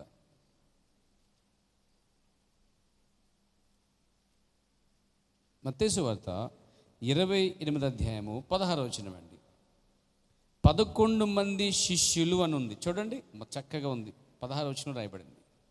11 మంది శిష్యులు యేసు తమకు నిర్ణయించిన గలిలయలోని కొండకు వెళ్ళిరి. యేసు చనిపోయిన సమాధి లేబడిన తర్వాత, ఆయన పునరుద్ధరణైన తర్వాత చెప్పినటువంటి బాప్తిసం అండి ఇది. అర్థమైంది మీకు? మరి ఆయన పరిచయంలో బాప్తిసాలు ఇవ్వలేదంటే ఇచ్చారు. యోహాను ఇచ్చాడు, శిష్యులు ఇచ్చారు. ఐనోను స్థలం దగ్గర యోహాను మరి యేసు శిష్యులకు బాప్తిసం ఇచ్చినట్టుగా ఉంది. కానీ అక్కడ కూడా బాప్తిసం ఇచ్చారు కానీ అసలు నామమే లేదు. మాది మనసు విషయం బాప్తిసం ఇచ్చారు. ఎందుకంటే ఈయన సిలువేయబడకుండా, బైబిల్ చెప్తుంది చక్కగా, రక్తం చిందించబడకుండా పాపక్షమాపణ లేదు అని చెప్తుంది బైబిల్. కాబట్టి రక్తం చిందించబడిన తర్వాత వర్తిస్తుంది పాపక్షమాపణ. అప్పుడు నిజమైన బాప్తిసం వస్తున్నాం. ఇవన్నీ ఏంటంటే తాత్కాలికమైన బాప్తిసాలు, అయినా వారు క్షమించబడి వారు నిత్య జీవం పొందుకుంటున్నారు. ఇప్పుడు కాదండి. సిలువకు ముందు చనిపోయిన వారందరూ కూడా వాళ్ళు క్షమించబడి వెళ్తున్నారు. ఎందుకంటే సిలువలో చనిపోవటం ద్వారా ఈ పాత మంది విశ్వాసులు ఒక గొర్రెని తీసుకొచ్చినప్పుడు వాగ్దానం ఏంటంటే ఒక నిజమైన గొర్రె పిల్ల వస్తుంది అని వారు భవిష్యత్తు గొర్రె పిల్లని చూస్తూ వర్తమానమైనటువంటి గొర్రె పిల్లని చేతులు ఎత్తి వారు రక్తం చెందించడం జరిగిందన్నమాట. తాత్కాలికమైన బలులైనప్పటికీ రాబోయే బలుతో అది మిళితమై ఉందని నమ్మారండి వారు. దేవునికి స్తోత్రం కలిగాలి. ఫ్యూచర్ చూశారు బట్ వాళ్ళందరికీ అసలే పాత నిబంధనలో అసలు వారికి బాప్తిసాలే లేవు. Praise God. యేసుక్రీస్తు నా బాప్తిసమే లేదు. శిలువలో చనిపోయిన తర్వాతే అప్పుడు 11 మంది వచ్చినప్పుడు ఆయన కలుసుకొని చెప్పాడు, తండ్రి యొక్కయు కుమారుని యొక్కయు పరిశుద్ధాత్మక చెప్తుంటే 11 మందికి చెప్తుంటే 11,000 మంది పాస్టర్లో 11 మంది తప్పు చేశారని 11,000 మంది ప్రవక్తలు మేము బాగా చేసేస్తాం అంటారండి. చెప్పింది ఎవరికి? ఈ 11,000 మంది పాస్టర్లుగా 11 మందికి చెప్పాడు దేవుడు. వాళ్ళకి చెప్పిన తర్వాత వాళ్ళు ఏం చేశారు? ఇక్కడ చిన్న ఒక అభిప్రాయం ఉందన్నమాట. చాలామంది సేవకులు చిన్న లాజిక్ తప్పిపోతున్నారండి. ఇక్కడ వారు యేసుక్రీస్తుని చూచిన తర్వాత, మాట్లాడిన తర్వాత, ఆయన చేతులు వేసి వారిని ఆశీర్వదించిన తర్వాత, ఆ కొండ నుంచి ఆయన వెళ్ళిపోయిన తర్వాత శిష్యులు సేవ చేసుకుంటూ ఉన్నారేమో అనుకుంటున్నారు ప్రజలు. లేదండి, లేదు. వాళ్ళ సేవే ప్రారంభించలేదు. అక్కడ యేసు వెళ్ళిపోయిన తర్వాత మాట చెప్పాడు, పైనుండి శక్తి పొందే వరకు మీరు అసలు ఎక్కడికి వెళ్ళొద్దు, శక్తి వచ్చిన తర్వాత ఆయన పరిశుద్ధాత్మ పొందిన తర్వాత అప్పుడు మీరు సాక్షులుగా ఉండని చెప్పి కండిషన్ ఇచ్చాడు. కాబట్టి ఆ వాగ్దాన నిమిత్తం వారు ఏం చేశారంటే సేవ లేదు, బాప్తీసం లేదు, ఇక సువార్త లేదు, స్వస్థత లేదు, దెయ్యాలు పోగొట్టడం లేదు, ఇక అన్ని క్లోజ్ చేసేసి యేసు వెళ్ళిపోయిన వెంటనే ఆ కొండ నుంచి నేరుగా వాళ్ళు యెరూషలేము అనే మేడగదులకు ఎక్కి ప్రార్థనలోనే గడిపారు అనే విషయాన్ని సేవకులు బోధకులు తప్పిపోయారండి. ఇంత లాజిక్ తప్పిపోయారు. పెద్ద పెద్ద బోధకులు, నేషనల్ ఇంటర్నేషనల్ స్పీకర్స్, పెద్ద పెద్ద పేకర్స్ దీన్ని తప్పిపోయారండి. తెలుసా మీకు ఆ విషయం? నేను విమర్శించట్లేదు పేరు వాళ్ళు ఏదో బాగా చదివేస్తాం, బాగా జ్ఞానం ఉంది, పేరు ఉంది, గొప్పతనం ఉంది, నేనంటే పెద్ద స్పీకర్ అనే అభిప్రాయం ఉంది తప్ప చిన్న లాజిక్ తప్పారండి వాళ్ళు. యేసుక్రీస్తు వెళ్ళిపోయిన తర్వాత వారు సేవ చేసుకుంటూ బాప్తిజం ఇచ్చుకుంటూ సేవ చేసి అనుకుంటారు కొంతమంది. లేదు, వారు పరిశుద్ధాత్మ పొందేదాకా అక్కడే ఉన్నారు. పరిశుద్ధత పొందిన తర్వాత మొట్టమొదటి బాప్తిసం తండ్రి యొక్కయు కుమారుని యొక్కయు పరిశుద్ధాత్మ నామములో పేతురు గారు బాప్తిసం ఇచ్చాడు. మందికి కాదు, మొట్టమొదటి క్రైస్తవ బాప్తిసమే యూదులకి యేసుక్రీస్తు బాప్తిసం ఇచ్చాడు. అదే మొదటి బాప్తిస్మం. శిష్యులు అంటూ బాప్తిసం ప్రారంభించింది ఏదంటే క్రీస్తు చనిపోయిన తర్వాత అదే మొదటి బాప్తిసం, అది కూడా యేసుక్రీస్తు నామములో బాప్తిసం. ఈ మధ్యలో ఆయన వాళ్ళు ఎక్కడ కూడా చెదిరిపోయి ఓ చోట తండ్రి కుమారుని బాప్తిసంలో, ఓ చోట జందగండ బాప్తిసంలో, ఓ చోట కొండ బాప్తిసంలో, ఓ చోట చిల్డ్రన్ బాప్తిసంలో ఏ కార్యక్రమాలు వారు చేయలేదు అనే విషయాన్ని గమనించాలి. సో వారు ఆత్మ పొందిన తర్వాత ఇచ్చిన మొట్టమొదటి బాప్తిసమే క్రైస్తవ బాప్తిస్మమే, యూదులు పొందారు. అది ప్రభువైన యేసుక్రీస్తు నామములో బాప్తిస్మము. మరి కొందరు ఏంటంటే మీరు తండ్రి కుమార పరిశుద్ధాత్మ బాప్తిమిస్తున్నారు ఏంటండి, యేసుక్రీస్తు నామములో ఇవ్వాలి కాదంటే, యేసు శిష్యుల కాలంలో ఆయన పేరు అంతగా తెలియదు, అందుకని వాళ్ళు పేరు కోసం బాప్తిసం ఇచ్చారు. ఇప్పుడు పేరు తెలిసిపోయింది కాబట్టి మేము తండ్రి కుమార పరిశుద్ధ బాప్తిసం ఇస్తున్నాం అన్నారండి. ఇది చాలా నాకే అర్థం కాలేదు ఏంటో. ఈ మాటకు అసలు ఎలా చెప్పాలో కూడా అర్థం కావట్లేదు. వీళ్ళ లాజిక్ ఏండాలి. యేసుక్రీస్తు దినాలలో, అప్పుడు మొదటి పునరుద్ధాన దినాల్లో శిష్యులు చాలామంది యేసునామములో బాప్తిసం ఎందుకు ఇచ్చారంటే ఆయన పేరు ఆయన గురించి తెలియదు కాబట్టి ఇచ్చారంట వాళ్ళు. ఇప్పుడు తెలిసిపోయిందంటే వీళ్ళు ఏం చేస్తారు, తండ్రి కుమార పరిశుద్ధాత్మ బాప్తిసం ఇస్తున్నారంటండి. ఎక్కడ సింక్ అవుతుంది అసలు? అది ఎక్కడ ఏ లేఖనాన్ని మ్యాచ్ అవ్వట్లేదండి. అది ఇదొక మిస్టేక్ అండి. ఇంకో మిస్టేక్ ఏంటంటే అదే పేర్లు అనుకుంటున్నారండి వాళ్ళు. ఏది ఆయన చెప్పిన తండ్రి యొక్కయు కుమారుని యొక్కయు పరిశుద్ధాత్మ అనే పేరు అనుకుంటున్నారండి వాళ్ళు. కానీ ఆయన మర్మముగా తండ్రి బిరుదుగా, కుమారుడి బిరుదుగా, పరిశుద్ధాత్మ బిరుదుగా ఈ మూడు బిరుదులకు ఒక పేరు ఉంది. ఆ పేరులో బాప్తిసం ఇవ్వండి అనే విషయాన్ని ఆయన అక్కడ నొక్కి ఏం చెప్పాడు, స్పష్టంగా చెప్పకుండా మర్మముగా చెప్పాడట ఆయన. అందుకే వేల మంది ఈ బాప్తిసం దగ్గర, చిక్కుముడి దగ్గర ప్రజలు వివాదాస్పద అంశాలుగా మారిపోయారు అన్నమాట. అక్కడ చెప్పాడండి ఆయన తండ్రి కుమార్ కృష్ణ బాప్తిసం అని. ఇక్కడికి వచ్చేసరికి అక్కడ బాప్తిసం కనిపిస్తుంది. అంటే ఇప్పుడు తండ్రి కుమార పరిశుద్ధ నామం ఏంటో పేతురికి తెలిసే ఇచ్చాడా, తెలియక ఇచ్చాడా, తొందరపడ్డాడంటే పేతురు తొందరపడ్డాడు అనుకుందాం. మరి పిలుపు దగ్గరికి వచ్చేసరికి ఏం చేశాడు? పిలుపు సమరయులకి తండ్రి కుమార పరిశుద్ధ బాప్తిసం ఇవ్వాలి కదా. కాదు, అక్కడ ఏం చేశాడు? పిలుపు యేసుక్రీస్తు బాప్తిసం ఇచ్చాడు. సరే, ఇదంతా చూస్తుంటే అపోస్తలుడైన పౌలు వచ్చాడు తర్వాత రంగంలోనికి. మరి అపోస్తలుడైన పౌలు ధర్మశాస్త్రం తిరిగిన వాడు, మంచి భక్తిపరుడు, అతను మరి చక్కటి భక్తిపరుడు. అతను వచ్చిన తర్వాత పోన్లే పేతురికి అర్థం కాలేదు, ఏదేంటో ఎవరికి పిలుపుకి అర్థం కాలేదు, నాకు బాగా అర్థమైపోయింది అని ఆయన తండ్రి కుమార పరిశుద్ధాత్మ బాప్తిసం ఇచ్చి ఉండాలి. బట్ ఆయన కూడా ఎక్కిచ్చాడు, ఆయన కూడా యేసుక్రీస్తు బాప్తిసం ఇచ్చాడండి. దీన్ని బట్టి చూస్తే బైబిల్ రికార్డ్ ఎప్పుడు అలాగే ఉంది. బైబిల్లో ప్రజలకు అర్థమైంది, వారు అర్థమైన రీతిగానే బాప్తిసం ఇచ్చారు. కానీ బైబిల్ బయట వాళ్ళు మార్చేసి వాళ్ళు ఏం చేయారంటే అక్కడ పూర్తిగా యేసు చెప్పిన దాన్ని పుల్లయ్య ఆమారంలా వాళ్ళు వెళ్ళి చేస్తున్నారు తప్ప అసలు నామములను బాప్తిసం ఇచ్చి ప్రజలు నరకానికే పంపిస్తున్న విషయం మీకు తెలుసా? ఎంత బతిచేనో అండి, ఎంత నిష్ఠగా ఉండండి. అసలు వాక్యానుసారంగా బాప్తిసం పొందకపోతే పాపక్షమాపణే లేదని విషయం తెలుసా? ఎంత నిష్ఠగా 40 రోజులు 30 రోజులు గట్టిగా ఉపవాసం ప్రార్థన చేయనివ్వండి. కానీ ఆయన ఇచ్చిన ఆజ్ఞ ఏంటంటే పాప క్షమాపణ కొరకు బాప్తిసం పొందాలి అన్నాడు. రోజు పరిశుద్ధాత్మ పొందుతున్నారు సంఘాలు, తెలుసు మీకు. పరిశుద్ధాత్మ రోజే పొందుతున్నారు, పరిశుద్ధాత్మ తాకిడి వస్తుంది వారికి, పరిశుద్ధాత్మను ఆనందిస్తున్నారు, భాషలు ఆడుతున్నారు, అయినా వారు నశించిపోతారండి. అదేంటండి అలాగంటారు పాస్టర్ గారు? కొన్నేళ్ళు ఇంట్లోకి పరిశుద్ధం దిగి వచ్చిందండి. మారుమనసు లేకుండా బాప్తిసం పొందేస్తున్నారు, బాప్తిసం మారుమనసు లేకుండా వారు పరిశుద్ధం పొందేశారు, భాషలు కూడా ఆడేశారు వాళ్ళు. అయినా పేతురు అన్నాడు, పాప క్షమాపణ కొరకు యేసు బాప్తిసం పొందవలసిందే ఆజ్ఞ అని చెప్పాడండి. అంటే బైబిల్ ఉన్న అపోస్తులు బాప్తిసం దగ్గర సరైన పునాది వేశారు. అందుకే పౌలు అంటాడు, బాప్తిసం గురించిన పునాది ఇదివరకు వేయబడినది, మరలా దాన్ని వేయొద్దు అని పౌలు హెబ్రీ పత్రికలో చాలా స్పష్టంగా చెప్పాడు. చదువుతారా? చూడండి.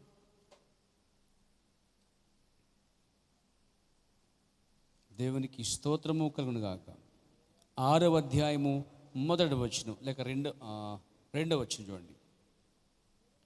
దేవుని యందు విశ్వాసమును బాప్తిసములను గురించిన బోధయు హస్తనిక్షేపణయు మృతుల పునరుద్ధానమును గురించి నిత్య తీర్పును గురించి అను పునాది మరలా.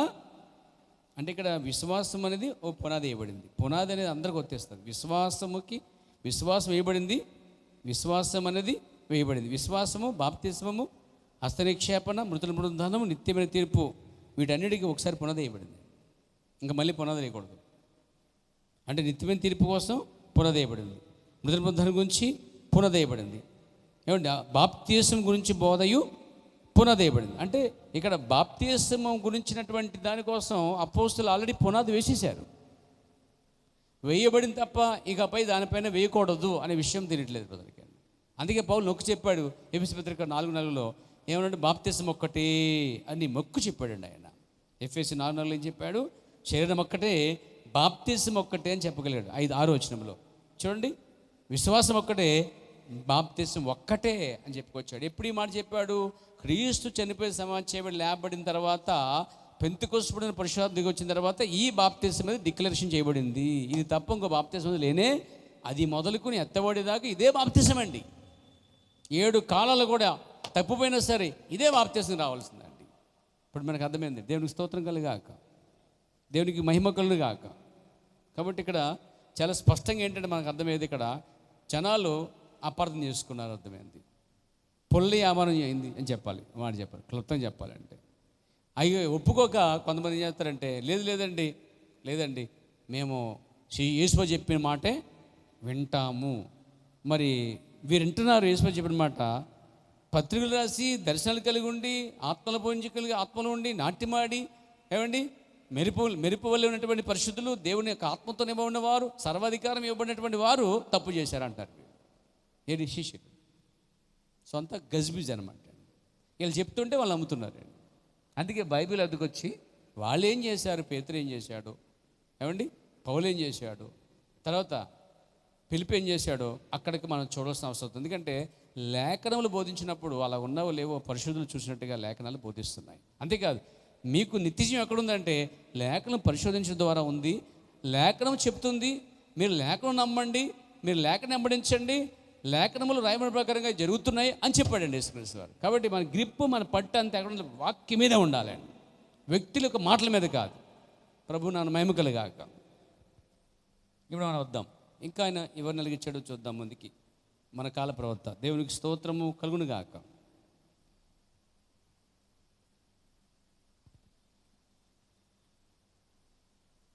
మీకు ఎక్కువ చీడ పురుగులు, అదే గొంగళి పురుగులు, మిడతలు, పసర పురుగులు, చీడ పురుగులు వర్తమానంలో చాలా విషయాలు అక్కడ తండ్రి గురించి, కుమారుడి గురించి, పరిశుద్ధాత్మ గురించి, ఆ పేర్ల గురించి, బిరుదుల కోసం చాలా స్పష్టంగా చెప్పాడండి. మీరు ఇంటికి పని చదవచ్చు. ఇంకొక కార్యాన్ని కూడా మీకు చెప్పాలని ఆశపడుతున్నాను. అదే వర్తమానంలో ఇంకో చోట చెప్పిన మాట, తండ్రి కుమార పరిశుద్ధాత్మ ఎవరు? కాబట్టి మీరు వెళ్ళి సమస్త జనులకు శిష్యులుగా చేయండి. తండ్రి యొక్క కుమారుని యొక్క పరిశుద్ధాత్మ యొక్క నామములకి వారికి బాప్తిస్మం ఇయ్యుడి. తండ్రి అనేది పేరు కాదు, కుమారుడు అనేది పేరు కాదు, పరిశుద్ధాత్మ అనేది పేరు కాదు. ఇది చాలా డిక్లరేషన్ చేశాడండి ప్రవక్త, నొక్కి చెప్పాడు కార్యాన్ని. అంటే ఇప్పుడు దాకా తండ్రి పేరు గురించి మర్మాన్ని తెలియపరిచాడు, కుమారుడు గురించిన పేరు మర్మాన్ని బయలుపరిచాడు. పరిశుద్ధాత్మనే ఈ యొక్క పరిశుద్ధాత్మ అనేది సస్వరూపాత్మ ఆదరణకర్తో కాదు, కానీ పరిశుద్ధాత్మ కాదు, కానీ పరిశుద్ధాత్మ పేరు అనేది ఈ కాల ప్రవక్త చాలా స్పష్టంగా బయలుపరచగలిగాడు. బైబిల్కి సరిపోయింది ఈ బయలుపాటు. మీకు తెలుసా అండి? పరిశుద్ధాత్మ పేరేంటని ప్రవక్త చెప్పడం నమ్మట్లేదు మనం. ఇక్కడ గుర్తుపెట్టుకోండి.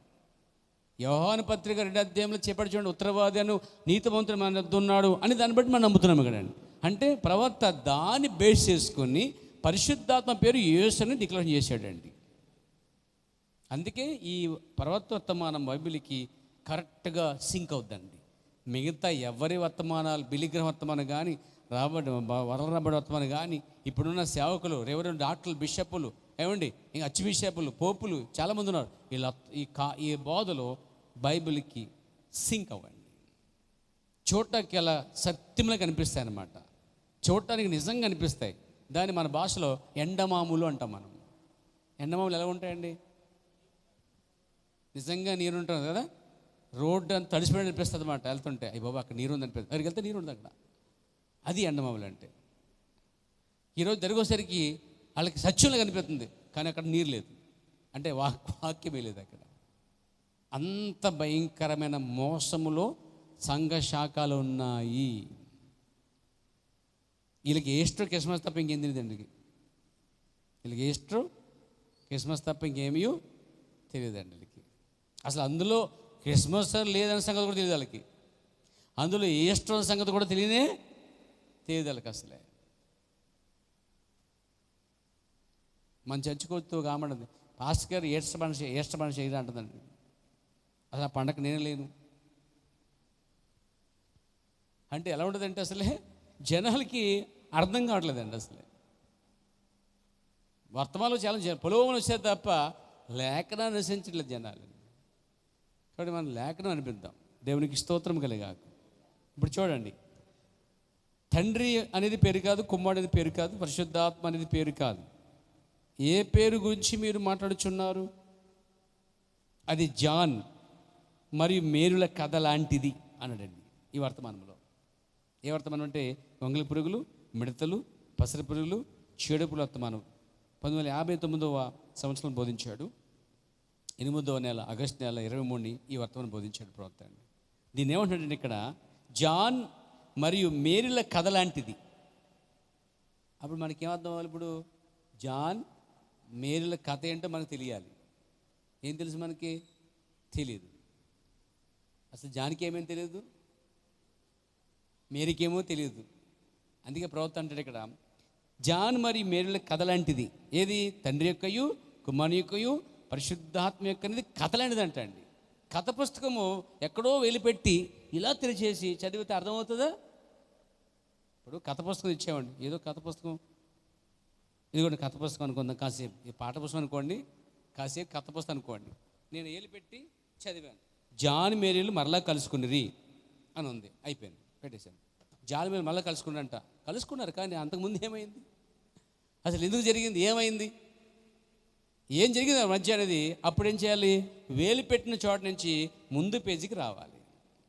ముందు పేజీకి వస్తే మొత్తము ఉపద్ఘాతం నుంచి మొదలు పెడితే, ఉపద్ఘాతం అంటాం కదా దాన్ని, ఇంట్రొడక్షన్ నుంచి మెల్లిగా స్టార్ట్ అవుతుంటే లాస్ట్కి వచ్చేసరికి అందుకు వీరు మళ్ళా కలుసుకున్నారా అని అర్థమవుతుంది. అంటే ఆడ ఏలు పెట్టి తండ్రి యొక్కయు కుమారుని యొక్కయు పరిశుద్ధాత్మ నామములో బాప్తిస్తున్నాం, శిష్యులు తప్పు చేశారు, మీరు రైట్ చేసాం అని ఏలు పెడుతున్నారు. ఏలు ఎవరు?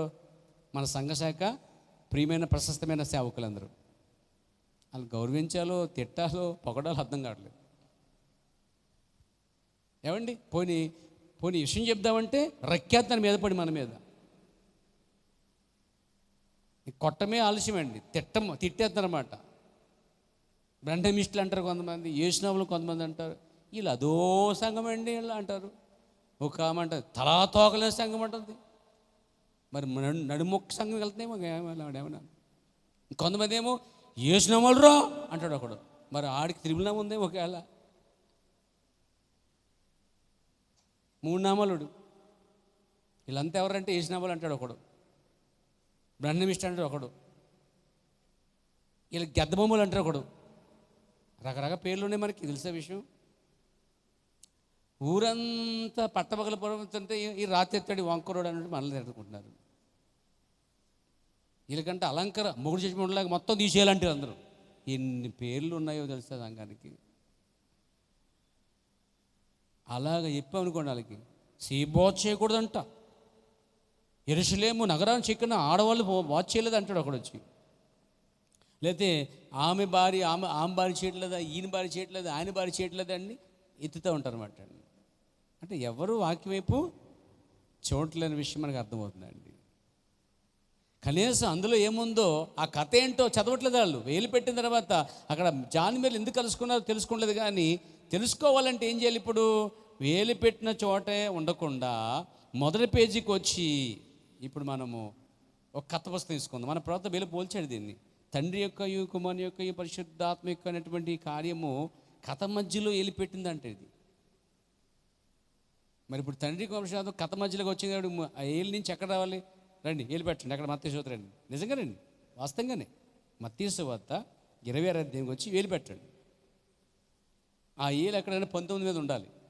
తండ్రి యొక్కయు కుమారుని యొక్కయు పరిశుద్ధాత్మ యొక్క నామము అని ఉందన్నమాట. తండ్రి పేరేంటి, కుమారుని పేరేంటి, పరిశుద్ధాత్మ పేరేంటి అని తెలుసుకోవాలి. ఉంటే ఆ వేలు అక్కడి నుంచి ఈ కథ పుస్తకం, ఈ కథ లాంటి పుస్తకం, ఈ మత్తయి సువార్త అనే కథ పుస్తకం అనే ముందు పేజీకి వచ్చేయాలి. మనం వచ్చేయండి, ఇప్పుడు వచ్చేయండి, ముందుకు వచ్చేయండి.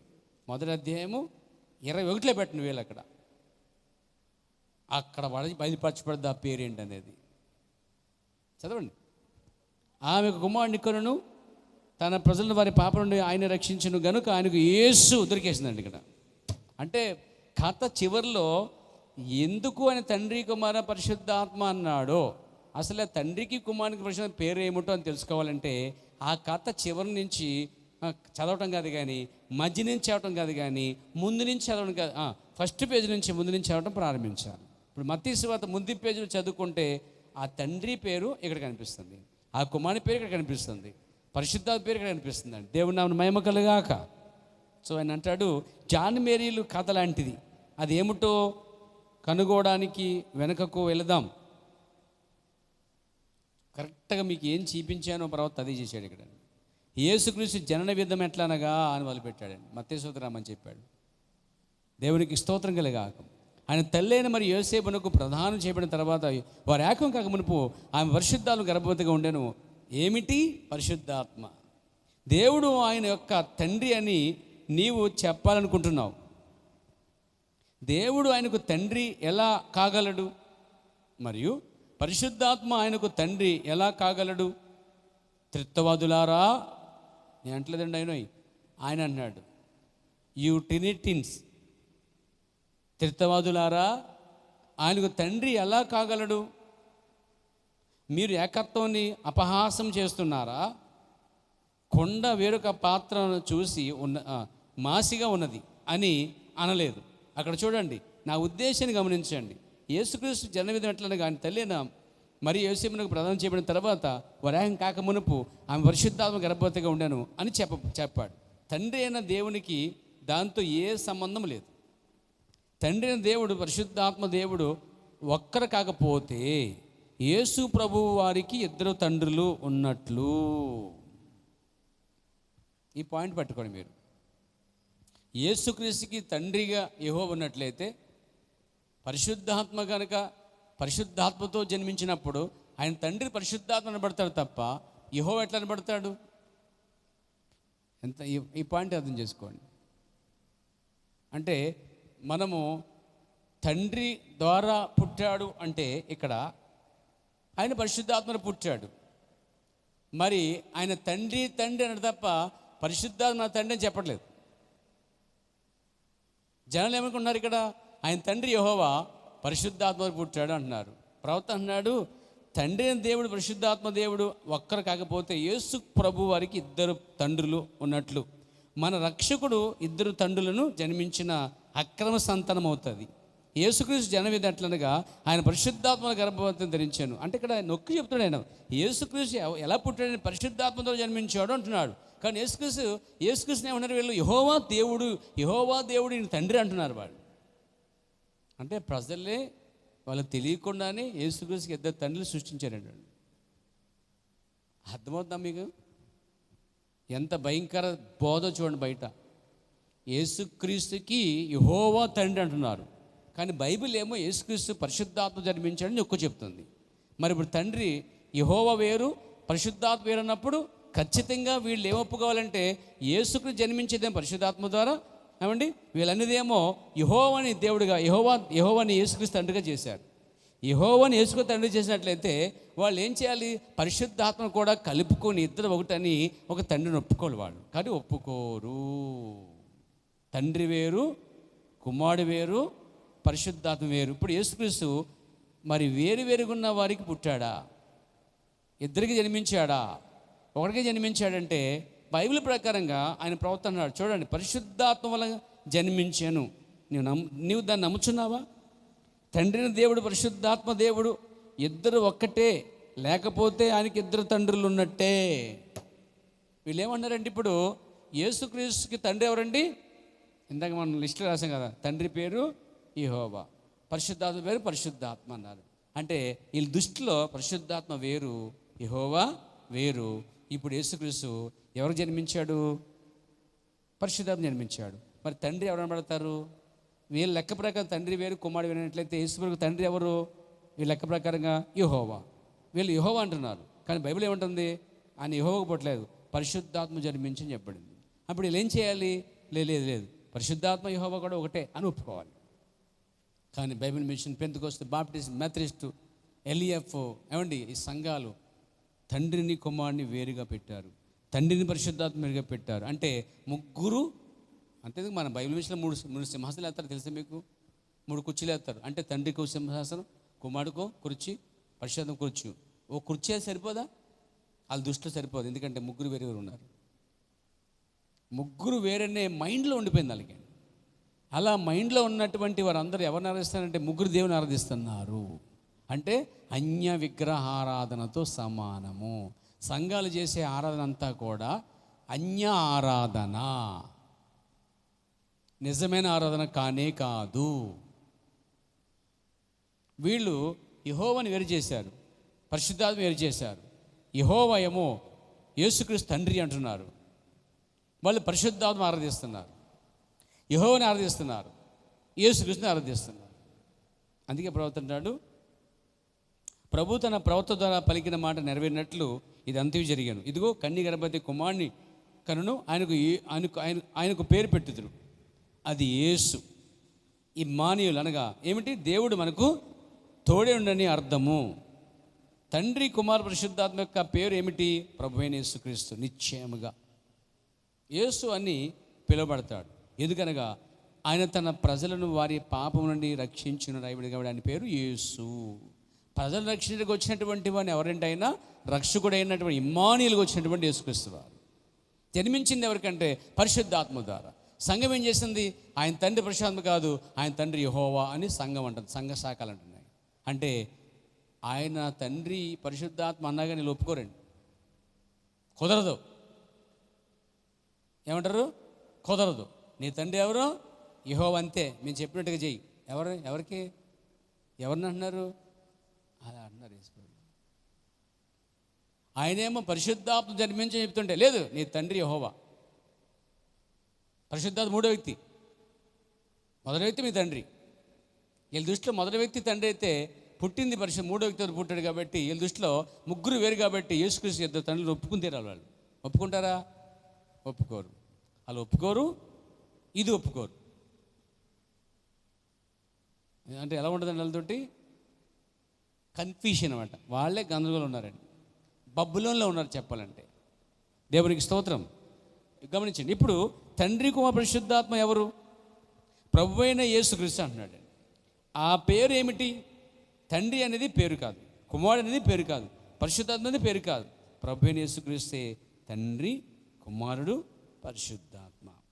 దేవుని యొక్క ఆ 3 కార్యాలయములు శరీరములో ఒకే వ్యక్తిలో ప్రత్యక్షపరచబడినది. అప్పుడు మహిమ పడతారా? దేవునికి మహిమ కలుగాక. హల్లెలూయా. సోదరా, అది సత్యం. తీర్పు దినమున దానిపై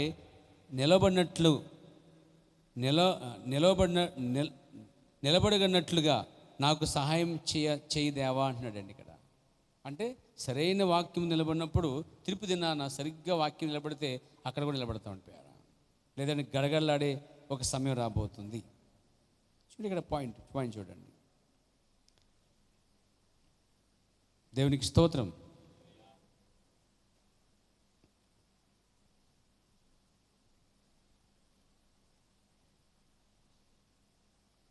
ఇక్కడ అంటాడైనా, తండ్రి అని దేవుడు పరలోకమందు ఉన్నాడు, కుమారుని దేవుడు భూమి మీద ఉన్నాడు, దేవుడు సింహాసనం మందు మేము కూర్చున్నాడు, పరిశుద్ధాత్మ దేవుడు అని ఇలా అంటున్నప్పుడు ప్రవర్తన్నాడు. అదే పసరపురుగు అన్నాడండి. సంఘాన్ని పట్టి పీడించే పసరపురుగు అదే అట. ఏది?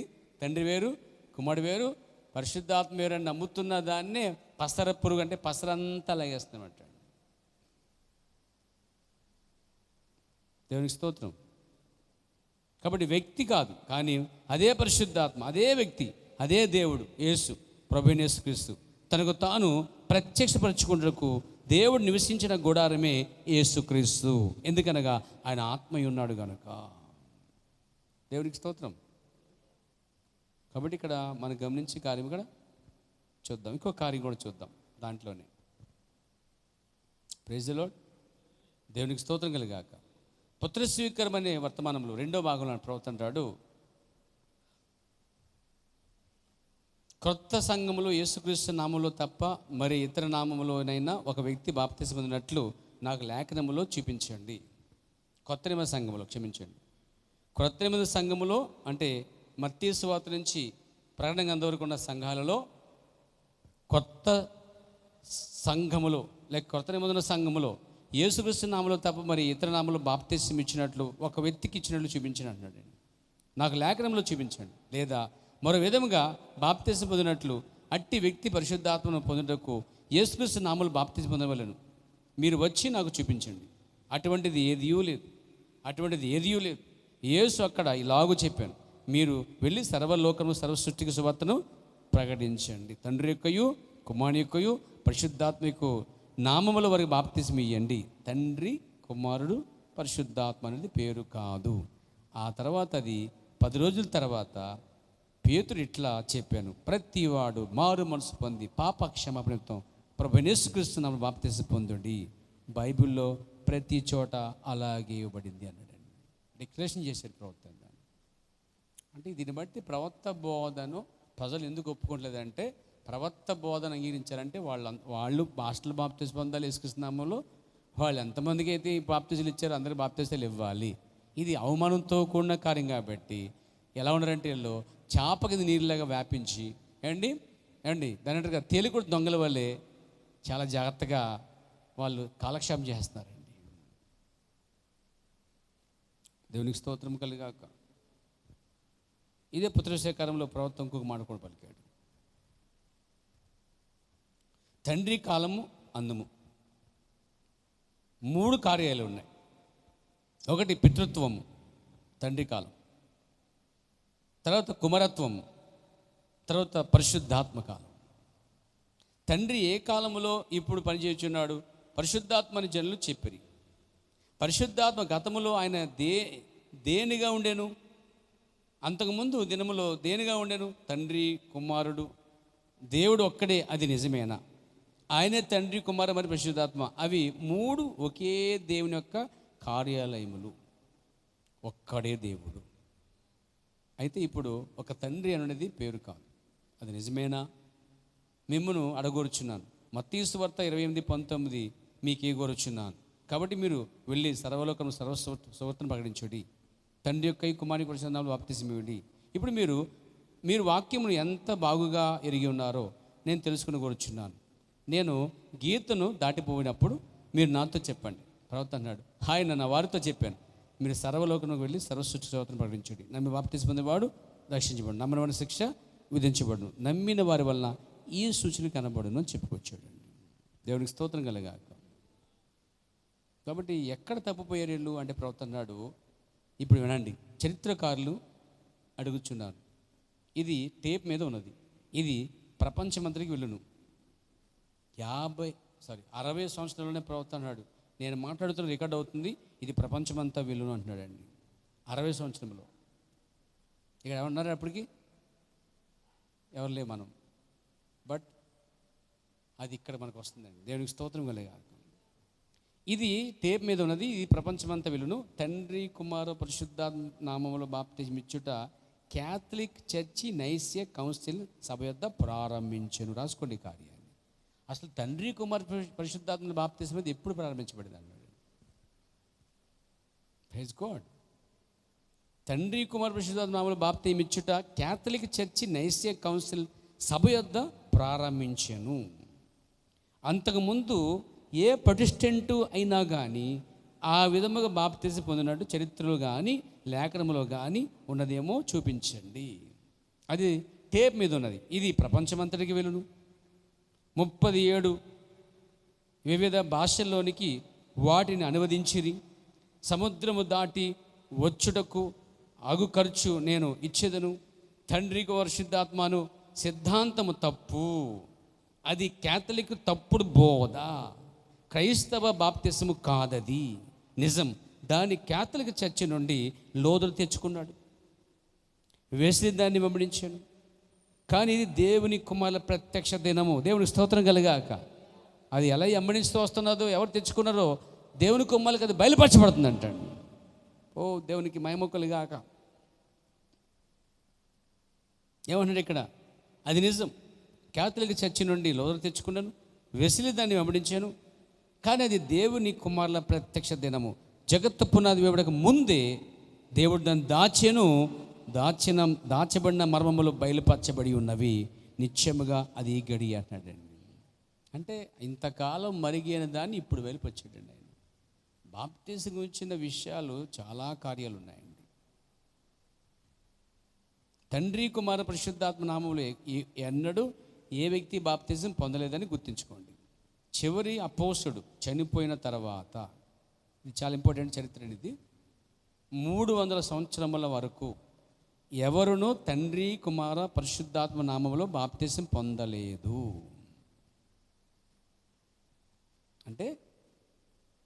అంటే మొదటి శతాబ్దం మొదలుకొని, రెండవ శతాబ్దం మొదలుకొని, మూడవ శతాబ్దం అంటే 300 సంవత్సరాల వరకు వారు యేసుక్రీస్తు బాప్తిజం ఇవ్వటం ప్రారంభించారు. మొదటి 100 సంవత్సరములు యేసు దినాలు, అపోస్తల దినాలు, వాళ్ళు గతించారు. వాళ్ళ పిల్లలు వచ్చారు. రెండవ శతాబ్దం అదొక 100, మూడవ శతాబ్దం అదొక 100. అంటే ఈ 300 సంవత్సరాలు అపోస్తలు బతిలేదు. కానీ మొదట అపోస్తలు పునాది వెళ్ళిపోయారు. వారి పిల్లలు దాన్ని కొనసాగించారండి. మీకు అర్థమైంది? ఇప్పుడు 60వ సంవత్సరంలో 47వ సంవత్సరంలోనే ప్రవక్త పునాది వేసాడండి. పిల్లలు దాన్ని కొనసాగిస్తున్నారు. ఇప్పుడు ఆ పిల్లల్లో నేను ఒక్కడిని, మీరు కూడా ఉన్న దాంట్లో కొనసాగుతున్నాం. మన పేద తండ్రులు వేసిన పునాదులు మనం ఉన్నామండి. అలాగే వారు అపోస్తులు దాన్ని కొంతకాలం తీసుకొచ్చారు. మొదటి శతాబ్దంలో అంటే యేసు పరిశుద్ధాత్మ పొందిన తర్వాత కాని నుంచి 300 సంవత్సరాల వరకు అందరూ యేసుని బాప్తిజం ఇచ్చారట, పొందుకున్నారట. ఈ 300 సంవత్సరాలు క్యాథలిక్ వచ్చిందండి. ప్రవక్త అన్నాడు, ఏనండి, తండ్రి కుమార పరిశుద్ధాత్మ నామములో బాప్తిజం పొందలేదు. నైస్య తండ్రుల ముందు చరిత్ర నైస్య ఆలోచన సభ అను 2 గ్రంథములు నేను చదివాను. ఇక్కడ నైస్య తండ్రుల చరిత్ర, నైస్య ఆలోచన సభ 2. నైస్య తండ్రుల చరిత్ర చదివాడు, రాసుకోండి. నైస్య తండ్రుల చరిత్ర చదివాడు, నైస్య ఆలోచన సభ చరిత్ర చదివాడు. రెండు గ్రంథాలు చదివాడు ప్రవక్త అండి. నైస్య తండ్రులు ఎలా తీసుకొచ్చారో దాన్ని చదివాడు. అసలు నైస్య ఆలోచన సభ ఏమిటో, దాని ఉద్దేశం ఏమిటో, ఎందుకు వాళ్ళు సభగా కూడి కొన్ని ప్రవేశపెట్టారో దాన్ని చదివాడు. అక్కడే మరియమారం వచ్చింది, అక్కడే క్రిస్మస్ వచ్చింది, అక్కడే ఈస్టర్ పుట్టుకొచ్చింది, అక్కడే తండ్రి కుమార పరిశుద్ధాత్మ బాప్తిజం వచ్చింది, అక్కడే చిన్నపిల్లల బాప్తిజం పుట్టుకొచ్చింది. ఆలోచన సభలో అవే ఉన్నాయి. దాన్ని కొనసాగించింది ఎవరంటే నైస్య తండ్రులు. అక్కడేమో మన తండ్రులు కొనసాగించింది సత్యవాక్యాన్ని. ఇక్కడ దెయ్యపు తండ్రులేమో, దెయ్యపు పిల్లలేమో దెయ్యపు ఆలోచన ముందుకు తీసుకెళ్తున్నారు. పేద రెండు ఉన్నాయండి. మంచి ద్రాక్షవల్లి, కారు ద్రాక్షవల్లి. 300 సంవత్సరముల వరకు ఎవరు తండ్రి కుమార నామములో బాప్తిజం పొందలేదు. నైస్య తండ్రుల చరిత్ర మరియు నైస్య ఆలోచన సభ అను 2 గ్రంథములను చదివాను. అక్కడ నుండి వారు క్రైస్తవ చారిత్రక సంఘము అను దానిని స్థాపించేది. దానిలో నుండి ఒక సంస్థను తయారు చేసేది.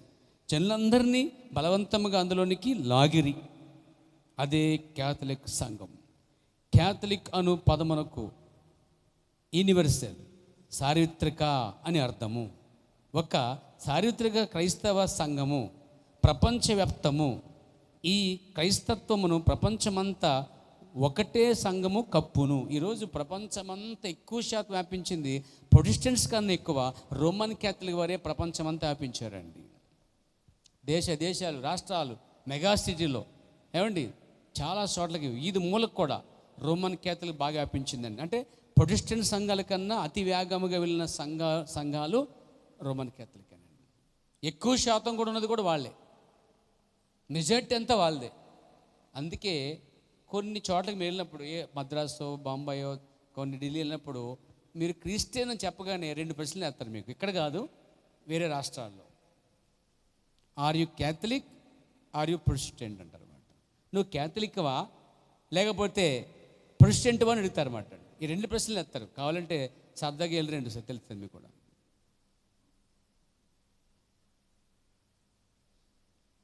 ఖచ్చితంగా దేవునికి స్తోత్రం కలగాలి. క్యాథలిక్ సంఘం, క్యాథలిక్ అనే పదమునకు చెప్పబడింది. అందులో జనులు బలవంతంగా లాగిరి. వారు నన్ను తీసివేసి మరియు చూడండి మరియాను పెట్టిరి. అంటే వీసాను తీసివేసి, అంటే ఒక దాన్ని తీసి ఒక బొమ్మ పెట్టారట. వారు జూపిటర్ను తీసివేసి పౌలు పెట్టిరి. అది ఇంకా అన్యమతమే. అక్కడ నుండి క్యాథలిక్ సంఘం వచ్చినది 500 సంవత్సరాల తర్వాత. పాయింట్ వినండి. లూయిస్విల్లో ఒక నాటకము ప్రదర్శించబడినది. దాని పేరు బెన్హార్. మీకు తెలిసే బెన్హార్ పిక్చర్ ఉంది అంటే సినిమా చూడండి చెప్తారు పాస్టర్ గారు కదా. బైబిల్ సంబంధించిన బెన్హార్ ఒకటి ఉంది, చాలా పాతకాలం పిక్చర్. ఎంతమంది చూశారు? అంటే సినిమా చూస్తే నేరం కాబట్టి. సినిమాలు అంటే ఆ సినిమాలు కాదండి, బైబిల్ సంబంధించిన సినిమా చూడొచ్చు. బొత్తిగా అయోమయం అనుకుంటే జాతర ఉండాలి, మీతో చాలా కష్టం ఉండాలి. కనీసం ఆయిల్ టవర్ అనే ఫిలిం చూశాడు, ప్రభు తెలుసు మీకు. గోలియాత్ దావీదు సినిమా చూశాడు. దేలీలా మరియు సంసోను కోసం ఉన్న పాతకాల సినిమాలు చూశాడు. అరమగిద్దోని యుద్ధం కూడా చూశాడు. అంటే ఓ మూవీ వచ్చిందనమాట, చూశాడు. మన ప్రవక్త బెన్హార్ అనేది కేవలం ఒక నాటకంతో చేయబడింది. అది బైబిల్ సంబంధించిన చరిత్ర అనమాట. అలా దాన్ని తీసుకుంటూ ఆ నాటకం చేసుకున్న పుస్తకాన్ని తర్వాత 4 గంటలో 3 గంటలో తప్పించాడండి. 10 కమెంట్స్ కూడా ఒక సినిమా ఉంది, తెలుసా మీకు? ఇదేంటి రాబా పాస్గా సినిమా చూడని చెప్తున్నారు. నేను చెప్పే గొప్ప గొంతులు నాటకాల గురించి చెప్పట్లేదండి, వాస్తవాలు ఉన్న చరిత్ర చూడవచ్చు, తప్పలేదు. దేవునికి స్తోత్రం కలిగాక. బెన్హార్ కొంతకాలం తింట 10 ఆజ్ఞల చిత్రమును ప్రదర్శించింది.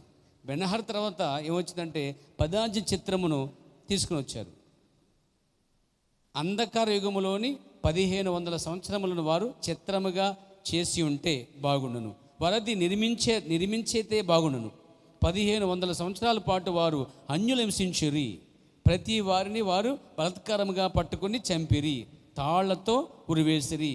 ఎద్దును ఒక చేతికి మరొక చేతికి మరొక ఎద్దును కట్టి వారు చెప్పినది చేయకపోయిన ఎడల ఇరువైపులా ఆ ఎద్దులను తోలి వారిని చంపిరి.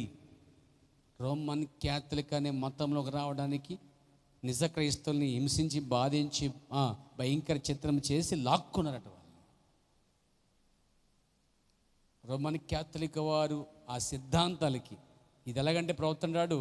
ఆహాబు యెజబెలు ఇద్దరు కలిపి కొంతమంది పరిశుద్ధులను చంపేశారు. వాళ్ళు నాబోతుని చంపేశారు. అవండి దేవుని పరిశుద్ధులను చంపేశారు వాళ్ళు, దేవుని ప్రవర్తన చంపేశారు వాళ్ళు. అలాగే రాజకీయము యెజబెల్ సంఘానికి సందర్శన ఉంది, ఆహాబేమో రాజకీయ సందర్శన ఉంది. ఈరోజు మన కాలంలో రాజకీయము ఏమండి, ప్రపంచ రాజకీయము ఎవరి చేతిలో ఉంది తెలుసా మీకు? రోమ్ చేతిలో ఉందండి. మీరు అనుకుంటున్నారు అమెరికా ఉంది, మీరు అనుకుంటున్న రష్యా అనుకుంటున్నారా? కాదండి. ఖచ్చితంగా రష్యాని కాపాడాలన్నా అమెరికాకు అప్పు ఇవ్వాలన్నా అప్పిచ్చే మహానుభావుడు రోమన్ క్యాథలిక్ వారండి. ఏదో 2-3 కాదండి, దేశానికి సరిపడే రాష్ట్రానికి సరిపడే అప్పులు ఇచ్చేటువంటి ధనమంతా వాళ్ళ దగ్గర ఉందటండి. ప్రపంచంలో ధనమంతా ఇద్దరి దగ్గర ఉందట. ఒకటి రోమన్ క్యాథలిక్ వారి దగ్గరను, ఇంకోటి వీళ్ళ దగ్గర ఉందండి. యూత్ దగ్గర ఉంది ఎలాగేద్దామని చెప్పి పక్క ప్లాన్తో వస్తాడు, లక్కపోతాడు. అప్పుడు వాళ్ళు నేడు అనుదిన ఆహారం ఒక దయచేయము అని ఒక మొరపెట్టే ఒక సమయం రాబోతుంది వాళ్ళకి. ఎందుకంటే అంత్యక్రీస్తు అనేవాడు వచ్చి ఆ మందిరంలో కూర్చోండి, ఏమంటే వాడు మోసం చేసి నిబంధన కొట్టి పట్టుకుపోతాడు. వాడు మొత్తం దోచుకుంటాడు. అప్పటికి సంఘం భూమి మీద ఉండదు. మిగతా వాళ్ళకి శ్రమలు ఉంటాయన్నమాట. ఆ ఎన్ని సంవత్సరాలు ఒక పాట రాసింది అమష్మతి మేరీ అని చెప్పి, మీకు తెలియదు పాతకాలం ఆమె అమష్మతి మేరీ అని చెప్పి మంచి సింగరు ఆవిడ, మంచి రచయిత కూడా, మంచి ట్యూన్ చేస్తుంది కూడా, కీబోర్డ్ కూడా వాయిస్తుంది. అమష్మతి మేరీ అంటే ఆవిడ పాట రాసింది ఏమండి, అది ఆ రోజు యేసయ్య ఉగ్రత రోజు 7 ఏండ్లు తప్పుడు. అంత బాగుంది ఆ పాట, నాకు చాలా ఇష్టం. ఆ పదం దగ్గర మాత్రం అష్టం ఇష్టం ఉండదు మనకి. అక్కడ 7 ఏండ్లు కదండి, 3 ఏండ్లు నర సంవత్సరం అనమాట. ఇది ఇంకా ఇంకో ప్రశ్న కూడా మీరు చెప్పవచ్చు. బయట మీరు చుట్టూ ఇందాక తండ్రి పరిశుద్ధాత్మ మీరు అడిగారు కదా, మీరు బయటకు పోయి శ్రమకాలం ఎన్ని సంవత్సరాలు అడగండి. ఏమండి, శ్రమకాలాలు 40 రోజులు చెప్తారు మాట. వాళ్ళకి కొంతమంది అక్కడ కూడా ఆగిపోయారు. ప్రపంచమంతా రాబోతున్న మహాశ్రమలు అని చెప్పాలి స్పష్టంగా. శ్రమకాలం అంటే వాళ్ళకి అర్థమైన శ్రమకాలం ఫిక్స్ అయిపోయింది కదమ్మా, 40 రోజులు అని చెప్పి ఫిక్స్ అవుతారు. మీరు జనాలు స్పష్టంగా చెప్పాలి, మహాశ్రమల కాలము ఎన్ని సంవత్సరాలు అంటే ఖచ్చితంగా వాళ్ళ రిజల్ట్ వస్తుంది. చూడండి ఇక్కడ వచ్చినట్టుగా పరిశుద్ధాత్మ అన్నట్టు 7 ఏండ్లు వస్తుంది. ఎందుకంటే పోసేసే లోపడాలు రోమానికి అది 100 పోసేసిందండి. కాబట్టి మనం ఏళ్ళతో లాగబడేసి వర్తమానం 100 పోసేయాలండి. మనం తప్పు చేద్దాం, రైట్ చేద్దామా? దేవునికి స్తోత్రం కలిగాక. చూడండి, వారి చిత్రము తీసుంటే బాగుండేది. చెప్పుకొస్తానంటే ఆయన వారు బలత్కారంగా లాక్కొచ్చారు, తాళ్ళతో వేశారట. ఎద్దుకి ఏమండి, ఈ చెయ్యి ఎద్దు కట్టి ఈ చెయ్యి మరి ఎద్దు కట్టండి, ఎద్దును తూలేవారంట. ఇప్పుడు ఆలోచించండి, ఎద్దులు ఎటు వెళ్తాయో. అంటే ఈ పాటు ఏదో కేకులాగా అలా ఇడిపోయింది అనమాట. అంత భయంకరమైన హతసాక్షులు అండి వాళ్ళు. ఇప్పుడు హతసాక్షులు ఏంటండి, ఇప్పుడేముందండి అసలు. 300 సంవత్సరాల తర్వాత రోమన్ క్యాథలిక్ 1600 సంవత్సరాలు హింసించిందండి సంఘాన్ని, పరిశుద్ధులందరూ కూడా. అదే భయంకర కాలం, సంఘానికి భయంకర అంధకారం అంటే అది అంటాడు ప్రవక్త అంటున్నాడు. దేవునికి స్తోత్రం కలిగాక. కాబట్టి ఇక్కడ ఈ విషయాలని మనం చూసినట్లయితే నైస్య సభ దగ్గర ఆలోచన సభే తీసుకున్న నిర్ణయాలు తీసుకుని వారు బయటకు వచ్చారు. రోమన్ క్యాథలిక్ వారి నిర్ణయాలకి ఎవరైతే లొంగలేదో కొంత డబ్బు కూడా ఇచ్చారు, కొంతమంది డబ్బుతో పడగొట్టారు. డబ్బుకు లొంగవని చెప్పేశారు. ఇది తెలిసి అహాబు కోసం ప్రవక్త చెప్పాడు. అహాబు అంటే ఆ రోజుల్లో చాలామందికి అంట కొంచెం ఆఫర్లు ఇచ్చాడు, ఎక్కువ ఇచ్చాడంటే కొంతమందికి. అంటే మీన్స్ మీరు నా మాట ఏంటని చెప్పి మీ పిల్లలకు చదివి నేర్పిస్తాను, మీ పిల్లల్ని బాగా చూసుకోండి అని చెప్పి భవనాలు కట్టించాడట. ఎవరైతే లోబడలేదో వాళ్ళని కొత్త కోసాడంట. దేవునికి స్తోత్రము కలుగాక. ఇంకా ప్రశ్నలు మరి జవాబులు ఉన్న ఈ పాయింట్ చెప్పి ఉంచేస్తాను. చూడండి, వారు ఇప్పుడు తండ్రి యొక్క కుమారుని యొక్క పరిశుద్ధాత్మక నామంలో బాప్తిమిచ్చుచున్నారు. దాన్ని వారు తప్పు ద్వారానే చేయుచున్నారు. ప్రవక్తే దాన్ని చెప్పేసారు, వారు తప్పు చేస్తున్నారండి. మనం చెప్పట్లేదు కొత్తగా. బైబిల్ అట్టి ఆజ్ఞ లేదు, ఎక్కడా లేదు, లేఖనములో కనబడదు. యేసు చెప్పిన దాన్ని మత్తయి సువార్త రాశాడు. ఏమని రాశాడు? పరిశుద్ధాత్మ తండ్రి యొక్క కుమారుని యొక్క పరిశుద్ధాత్మ నామములో వారికి బాప్తిస్మం. తండ్రి కుమార పరిశుద్ధాత్మ అనేది పేరు కాదు, బిరుదులు. తండ్రి యొక్క కుమారుని యొక్క పరిశుద్ధాత్మ నామం ప్రభువైన యేసుక్రీస్తు. చాలా స్పష్టంగా క్లారిటీ ఇచ్చుకొచ్చాడండి.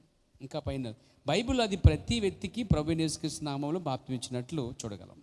లౌదికీయ స్థాపన వరకు అలాగే జరిగినది. క్షమించండి, నైస్య ఆలోచన సమితి వద్ద అనగా రోములోని నైస్య వద్ద క్యాథలిక్ చర్చిలో అది ప్రారంభించబడను.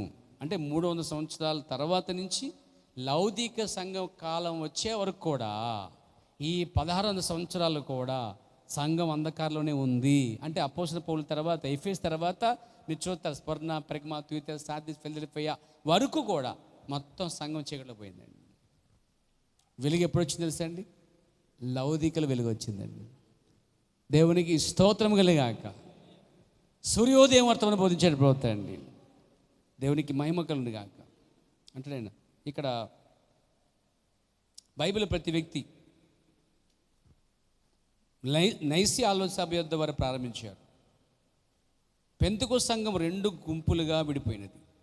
ఒకరు వాక్యముతో నిలిచి వ్రాయబడిన వాక్యమును చేర్చుకునేది, మిగతా వారైతే ఆధునిక సంఘంలో నిలిచిది. కాన్స్టంటైన్ పాలనలో జరిగినది.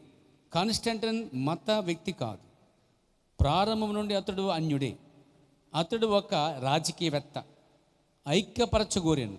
రోములో సగం మంది క్రైస్తవులు, సగం మంది అన్యులు రోములో. అతను ఉన్నారా? కావున అతడు సగం అన్యత్వమును సగం క్రైస్తత్వమును మిశ్రము చేసెను. ఎవరు? కాన్స్టంట్ అనేవాడు. 300 సంవత్సరాల తర్వాత రోమన్ క్యాథలిక్ సంఘం ఏర్పడిన తర్వాత, ఆలోచన సభ ఒకటి ఏర్పడిన తర్వాత, ఈ ఆలోచన సభను కొనసాగించింది ఆలోచన పితారులు, చరిత్రకారులు. ఈ సిద్ధాంతాలు ఇవే. అంటే ఇక్కడ ఏం చేశాడు కాన్స్టంట్ అనేవాడు? రోమలో 2 రకాలు ఉన్నారు, క్రైస్తవులు, అన్యులు. ఇద్దరిని పిలిచాడండి. ఎందుకంటే ఇతను అధికారి కాబట్టి. ఇతను ఒక రాజకీయ వ్యక్తి అన్నాడు ప్రవక్త. మిశ్రమ చేసి ఒక ఆధునికతన గుంపును తయారు చేశాను. వారు తమ కొరకు ఒక సొంత మతమును తయారు చేసుకునేది. కాబట్టి బైబిల్ను అలక్ష్యము చేయట కొరకు క్యాథలిక్ చర్చి దేవుడు తమకు అధికారం ఇచ్చినట్లు చెప్పుకునేను.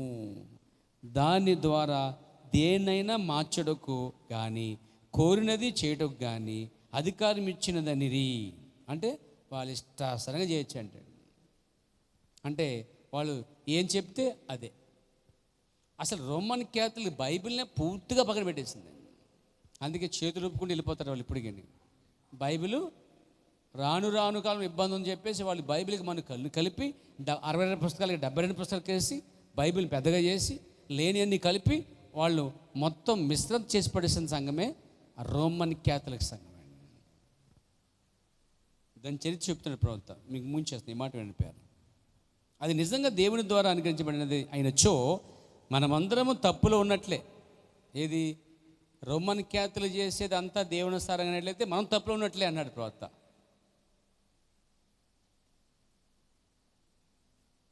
వారు మాత్రమే సరైన వారు అగుదురు. చూసారా? మెథడిస్టు సంఘం సరైనది అగును, బాప్టిస్ట్ సంఘం సరైనది అగును, మిగిలిన సంస్థలన్నీ సరైన అగును. చూసారా? వారికి హక్కు ఉన్నట్లయితే అయితే ఎవరిది సరి? తాము కోరిన విధముగా బైబిల్లో చెప్పబడినది దాన్ని మార్చు హక్కు తమకున్నదని క్యాథలిక్ వారు చెప్పుకొనిచున్నారు. మరో రకమగు సిద్ధాంతములను తయారు చేయుచున్నారు. మరియా నీవు ధన్యురాలువు అనుచున్నారు. మెథడిస్టు వారైతే ముంచుడు బాప్తిసం తప్పు కనుక మేము చిలకనిపిస్తున్నాం అని చెప్తున్నారు. వారందరూ తామే సరైన వారమని చెప్పుకొనిచున్నారు. ఎందుకనగా ప్రతి వారికి తమ సంఘమే మిన్న అను భావన ఉన్నది. అదే అయితే ఏది నిజమగు సంఘం? మెథడిస్టా, బాప్టిస్టా, ప్రెస్బిటేరియనా, క్యాథలిక్ సంఘమా, మరొకట? సమస్త జ్ఞానమునకు మూలాధారము దేవుడే. కావున ఆయన ఈ విధంగా చేయజాలడు. దేవుని యొక్క సహజాతీతమైన జ్ఞానము అను మాటను విడిచిపెట్టండి. దేవుని స్తోత్రం కలిగాక. అందులో ఇంకంత జ్ఞానం కూడా లేదు. ఒకటి మాత్రమే సరైనది, అదే దేవుని వాక్యం. వాక్యమే నిజం. The word is the right అన్నాడు. దేవునికి స్తోత్రం కలిగాక. కాబట్టి ఈరోజు వాక్యానుసారంగా బాప్తిజం ఇచ్చినదే రైట్ అండి. వాక్యంలో లేనిది తప్పుడు బాప్తిస్తారు, తప్పుడు సిద్ధాంతాలు. కాబట్టి ఈ కార్యాలన్నిటి కోసం మనం ధ్యానం చేస్తున్నాం. ఇది చాలా పెద్ద సబ్జెక్టు.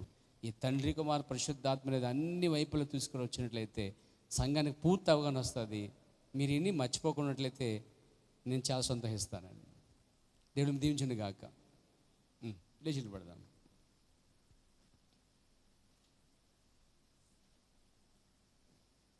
ప్రార్థన చేసుకుందాం. ఒక్కసారి అందరూ స్తోత్రం చెప్దాం ప్రభుకి మనం. ఎందుకంటే సంఘ శాఖలకు లేని ప్రత్యక్షత ఏదో దేవుడు మనకి ఇచ్చాడు.